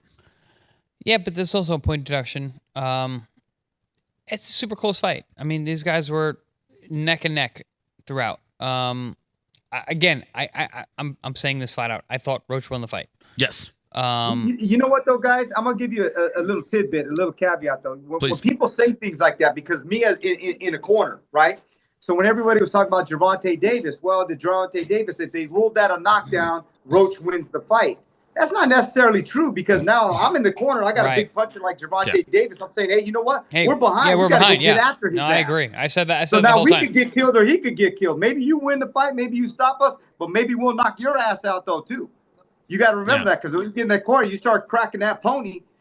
Things change dramatically. So you're reading it. You're reading things in real time. Breadman can attest to that. But also at the end of the day, it changes decision making. At the end of the day, Roach got knocked down in the fight. Right? Yes. That was a legitimate knockdown. Yes. So you can't just say if he didn't get knocked down, he wins the fight, because he got legitimately knocked down. That's part of the game. Yeah. You know what I mean? I don't understand the logic behind that. Like, if he didn't get knocked down, he wins the fight. Well, he did get knocked down. It wasn't a fake knockdown. It was a good call. Well, if I didn't get knocked out, I would have won the fight. Well, no, you got knocked out. It doesn't matter. But, hey, guys, let me touch on something else, though, about Lamont Roach. I don't have to see a rematch to this fight. Like, it was a good fight. It wasn't the greatest fight in the history of the world. Breadman, here's the key. Breadman, hold on. Here's the key. You don't have to see it. Here's the real key. Are you going to pay for it? Would you pay for it? Breadman, your money, would you pay for it? I would pay for it. It was a solid fight. Yeah. It was a solid fight. But listen, though, guys, listen. 135 is stacked. Yeah. Frank? You right about that, Breadman. I got a kid that was on ProBox. You know this, Chris, because you were about to count us out, Chris. You said the tide is about to turn right now. And Luis Coriano Torres, we put it on that Brazilian and put his lights out. So I got I love that kid. I love that kid. It's a bad dude. Yeah. Hey, Nicholas Walters, only two guys to stop him. Lomachenko and my kid. Yeah, no, that kid, Coriano's a badass. There's so many fights at 135 pounds for Lamont Roach. He doesn't have to deal with Pitbull Cruz again. How about the tank fight? Yeah, but the money's a 40 though, Badman. Yeah, you're right. The Teofimo Shakur, like the winner of this fight, because now that we have no winner, the winner of this fight was in line for the winner or loser of Shakur and Teofimo. Yeah, 35's tough. Those guys are really good, and the money's not there. You're gonna fight Abdullah Mason. Okay, that's a really tough fight. The money's not there. You're gonna fight the winner of Cruz and Moratella. Morataya. Oh. Super tough fights, both of them. Either one. There's not a lot of money there. The money's at 40. That's why these guys are there. Paulie, That's right. Yeah, we talked a lot about Lamont Roach. What about Isaac Pitbull Cruz, man? What did you see that you don't like or do like in his performance tonight? I think it was standard Pitbull Cruz. You know, you get him a guy that he can reach, and he's going to be exciting. If he's against a guy that he can't get to, he's gonna get exposed. I disagree, Hey, Paulie. Paulie, I've seen him fight guys he can reach, and he looks John like Gibbons, He trash. gave you 2 rounds of boxing. Sorry, guys. I'm gonna vehemently disagree. No, if he can get you, no, it's a good fight. No. He fought a guy from our air, Salcido Gomez. That kid was reachable. That fight was horrible. Horrible. He did nothing new for every single round. It was 10 rounds. Did he stop Salcido or beat him easy? No, he didn't stop him. That's my point. He fought the exact same way for 10 fucking rounds the entire time. He hurt the kid a couple times. He won every round, whatever. But like it was every round was the same thing. That's not the guy we saw tonight. The guy tonight fought well. I don't know, man. He came forward against Salcido. He went at him. I mean, maybe the style and did nothing. Did nothing. He looked. I was in the chat watching the fight and talking shit about him the whole time. Like this guy. He did this against Rolly. He did this against Gambo. Well, he blew Rolly out. This is why Pitbull is at the elite level. I mean, you know, not everybody at the elite level is pound for pound, but this is why Pitbull is at the elite level. When he's on, he does this, but he needs the right dance partner. He needs a dance partner who he can reach. When he fought Cabrera was all over the place. You couldn't get to him. When he fought the guy that beat him, what was his name? Rayo Valenzuela. Valenzuela. You know, he couldn't find them. So, you know, if he can find you, he's typically going to put on a good fight, and he'll typically even put himself in position to win and win excitingly, like he did against Rolly, which is a win that has aged very well. So, I think going forward, you just got to be careful with Pitbull. If you're the guy who directs his career, like Sean Gibbons, you know, you can't put it. And I think Sean Gibbons knows that because I think they said that, right? You don't want to. You disguise it as they're boring fighters or whatever, but either way, I think the bottom line is you can't put them in with guys that have any kind of motion, but if you put them in with guys that are kind of stuck in the mud, even if they're skilled guys that are stuck in the mud, like Lamont Roach, who doesn't have the fastest feet, he's not stuck in the mud, but he doesn't have the fastest feet, it becomes a good fight. So you know there's a place for Pitbull at the high level because he makes for good fights. He may not have a long career like Brad was mentioning. You guys like this do fall off the cliff, but I think he's, you know, even with this performance, he himself still remains relevant. I wouldn't mind seeing a rematch, but even if I don't see a rematch, I'd rather see him in with a guy who's not going to be as motion. You know, I wouldn't want to see him with Shakur, for example. Like Shakur will beat him every second of every round. What's the point of that? You know, but at the same time, you know, I'd watch him against pretty good competition. Are there enough of those guys at 140 pounds, Paulie? Because you said, you know, you had names at 35, at 40, you're like, well. I think he's a 135, honestly. Yeah. I think he's a 135. I mean, it could be Matias, but again, Matias is big, and Matias should be suspended anyway after the failed drug test. But I mean, at 35, maybe, I don't know. I mean, Morataya to a degree, right? A little bit. Morataya is not the fastest. Morataya is fighting Andy Cruz, though, Paul. Andy Cruz is going to probably win that fight. Yeah, and if Cruz wins, then coming off the loss, he could match him with a Pitbull or something, you know? Like it's a re-entry, I don't know, whatever. I mean, it's this again, with Pitbull, you got to be careful stylistically. But I think there's a place for him at the high level if you match him carefully. And I think Gibbons knows what to do in that regard. This idea that it's going to be a narrative moving forward is Pitbull was really good early, and as soon as there were adjustments made, he didn't follow those adjustments well enough. Is that fair, Chris? This idea that, you know, and they said at the end of the fight that, oh man, he stood with you toe to toe, and then he started doing other things, and Pitbull started slowing down physically. Is that just going to be a weakness of his style? Yeah, that's just how Pitbull fights. If he can't run you over, he's going to have to go into second gear, and his second gear is slow. Yeah. You know, he's got 1 gear out the gate, and then the next gear is very slow. And we've seen that time and time again in his career. The fights where he loses, because the guy has 3 losses. It's not like we're not talking about some like unbeaten phenom. He has losses and draws because of what we saw tonight. Like he has a second gear that is very slow. So that's that. I mean, Chris, at the end of the day, he's one-dimensional for the most part. He's a one-trick pony for the most part. Sean told me they were going to add a little bit of layers. He did try to box for about 2 or 3 rounds. Yeah. I don't know how much layers that was to the cake, but yeah, he's a one-trick pony. What he does really, really good. But if you can withstand that and get him into second gear, it's problematic for him for sure. And to Paulie's point, stylistically, you got to be very careful with matching a guy like that up. Well, Lamont Roach should be joining us shortly, getting out of the shower now after his very, very tough fight. I didn't like what I saw in terms of his understandable disappointment after the fight. But as Chris pointed out, it's a draw. This was a close fight. So the fact it was a draw, I'm not screaming robbery, even though I believe Lamont Roach won the fight. It's the disappointment here, and we knew coming in we have trouble getting a decision in Texas. Paulie, you said he's not going to get a decision in Texas. He got a draw, right? This idea that this is a big defeat for him, Paulie. He seems so down. He seems so depressed about it. But, how do you see it? No, I think there's a lot of upside regardless. You get a loss. I think even if you get a loss in this fight, people see the upside, but, it's always better to come out of this without getting a loss. And so, to have the draw is still, there's still an upside to that. His name remains relevant. That mentally he has to get up again for another one of these. And that's why I asked Chris the question of, do you go in and just kind of get the win, kind of get, keep his name relevant, get the win, or do you take on some of this elite talent? The consensus here with our panel was you take on the guy, the big name with the big money while you still can, regardless. The big question is, other than a showdown with a rematch with Isak Pitbull Cruz, Shakur Stevenson, very, very tough. Breadman, what other opponents are out there if the rematch with Pitbull Cruz doesn't happen? What is your next opponent if you're Lamont Roach? You know what?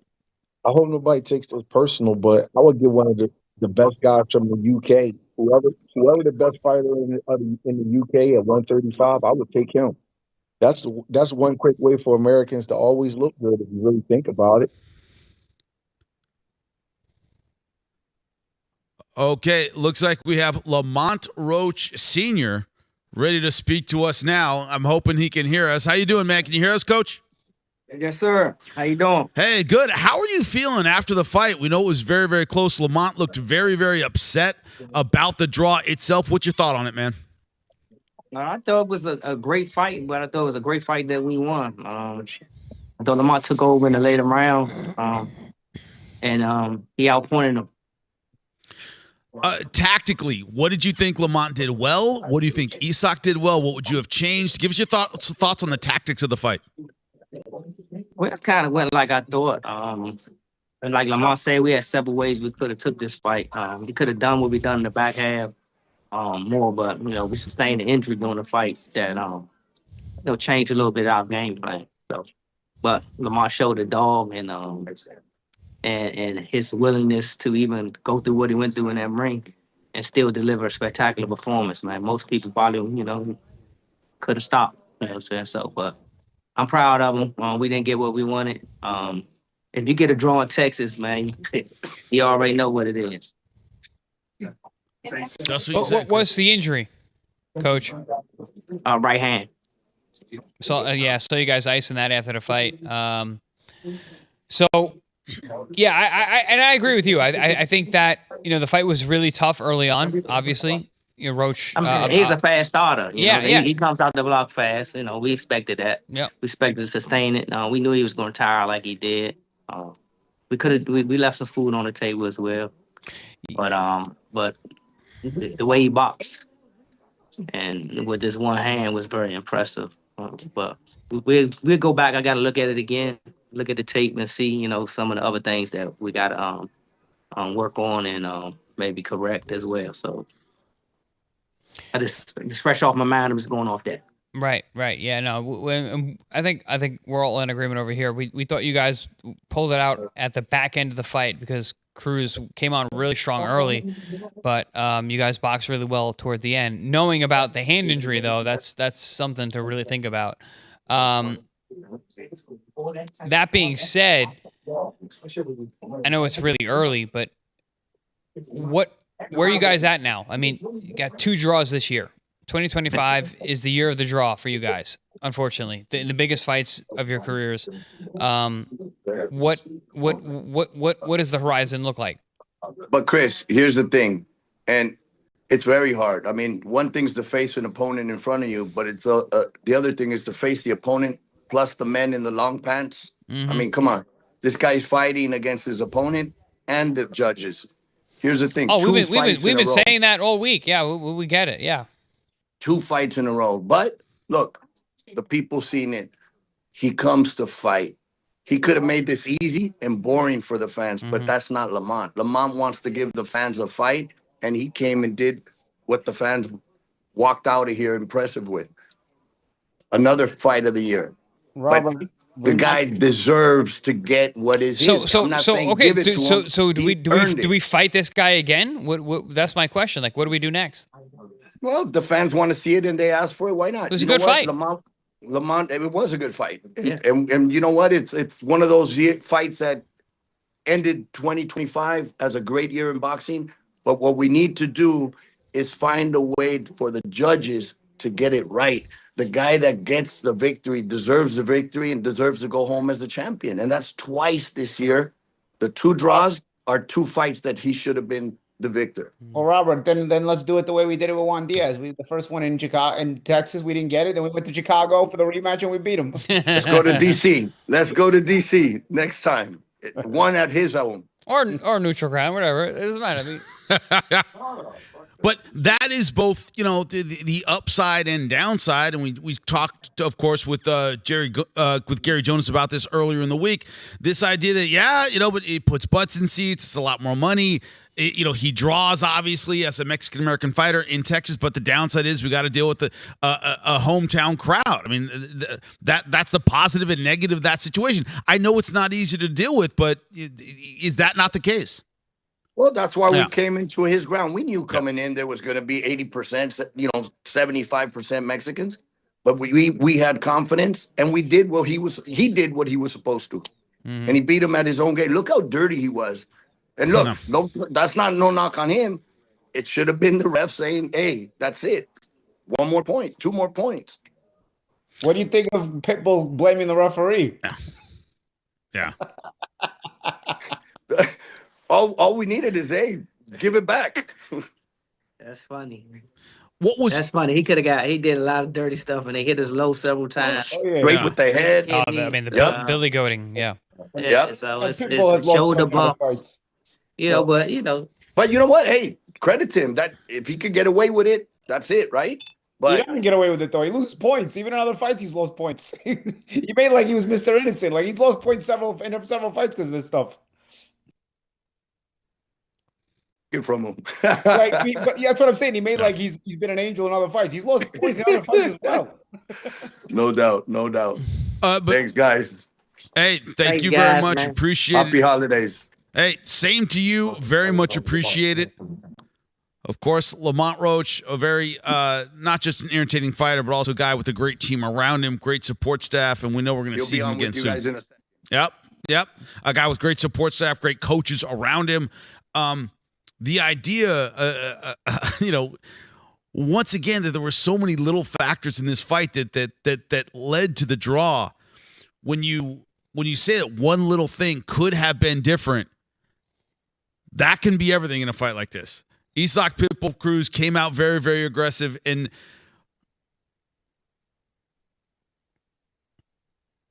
you go with Lamont. Now, do we have him now? Lamont, can I hear you, bud? Yeah, we're getting ready. Not yet? Coming out? All right, got you.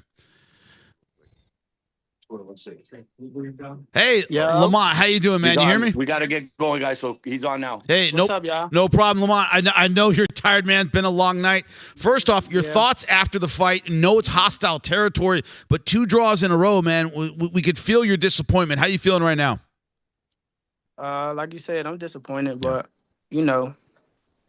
I'm for real. I just don't know what to say. I think it was my night tonight, and we should be celebrating right now, but it is what it is. That's what come with the sport. Do you want the rematch with Isak Pitbull Cruz in different territory, maybe in DC, maybe somewhere else? Is that your next step? Is that what you're thinking about? Absolutely, for sure, 100% for a fact. Lamont, I know you're disappointed, and Champ, great job tonight. Really, you showed a lot of grit. Do you take any solace in the fact that you went to Texas in enemy territory? And I mean, a draw is a draw. A draw is not a win. But you left there without a loss where you could have easily been robbed. Like, do you take anything away from that? Kind of, sort of in hindsight, but me personally, I'm not in it for a tie. So, I get it. I know exactly what you're saying. You ain't got to say too much more, but it should be the other way. Hey, we appreciate it. We know you got to go, Lamont. Thank you so much once again for your time. You've always been class, man. No doubt. Thank you. Hey, rest up, heal up, get that injury taken care of, man. We'll see you next time. Appreciate it. Knowing about that hand injury, we don't know exactly when it happened, Chris, but that does say a lot for this guy fighting the way he did late in the fight, which he came back late with a compromised right hand. We don't know how badly compromised at this point. I think it was pretty early on because you realize how early on he was throwing that check left hook consistently, right? Yeah. And then he got to the jab later on. The right hand was not a factor in the fight. So you wonder how early on that happened. But like his father said, his trainer and father said, he's really proud of him for fighting the way he did with the injured hand. And in hindsight, you look at that and like, that kind of guy, dealing with that kind of guy with one hand is very difficult. And Paulie, Champ, I know you're there and you've fought with bad hands before. When you got a guy who's in your face all night, it's it's a whole different fight when you have to deal with an injury. So, Lamont, listen, he put on a good performance. It is what it is. Like, he didn't get what he wanted. We talked to him. He's very disappointed. I get it. But you gotta, I don't know. We're sitting here being like, oh, we gotta look for these kind of reasons, like why it's okay. But at the end of the day, he didn't get the win tonight, and he's hurt. And I get it. And your hands hurt when you got guys with big heads like that. You got to keep hitting them when they keep coming at you, So he tend to hurt your hands. And I'm not surprised that he hurt his hand because Pitbull has a big skull. I'll say that. And no neck, like you said. Forward. Yeah. We got a super chat from Boxing Boy 2025 who says the draw scorecard got leaked 2 days ago by AI. By the AI. Boxing Boy 2025 says that. I bet it did. Breadman, what's your thought, man? Final thought on this fight, especially knowing about the injury to the right hand of Lamont Roach Jr. You know what's crazy, man? Yeah. My eyes, I thought that Lamont Roach edged the fight, but when the judge does the scorecard, they turn the scorecard in after the round, and they got to concentrate on the next scorecard. So I kind of got a feeling of how a judge has to view a fight because my naked eye told me that Lamont won the fight, but then when you told me that you added my scorecards up and it was a draw, sometimes the judge's job is maybe a little tougher than we believe it to be. Yeah, very, very true. Coach Santos, what's your thought on this fight, man? What's interesting is you're saying Roach hurt his hand. Gervonta Davis hurt his hand with good point. Cruz. Yeah. So I guess maybe, that's part of got a hard head. This guy when you're wearing your hands down when you're hitting that guy. So that's part of the sport, though. I had Robert Guerrero, with a broken hand in one of his title fights in the first round. It's part of what it is, and you got to deal with adversity. And if you want to be great, those are the things you got to go through, and you got to find ways to win fights.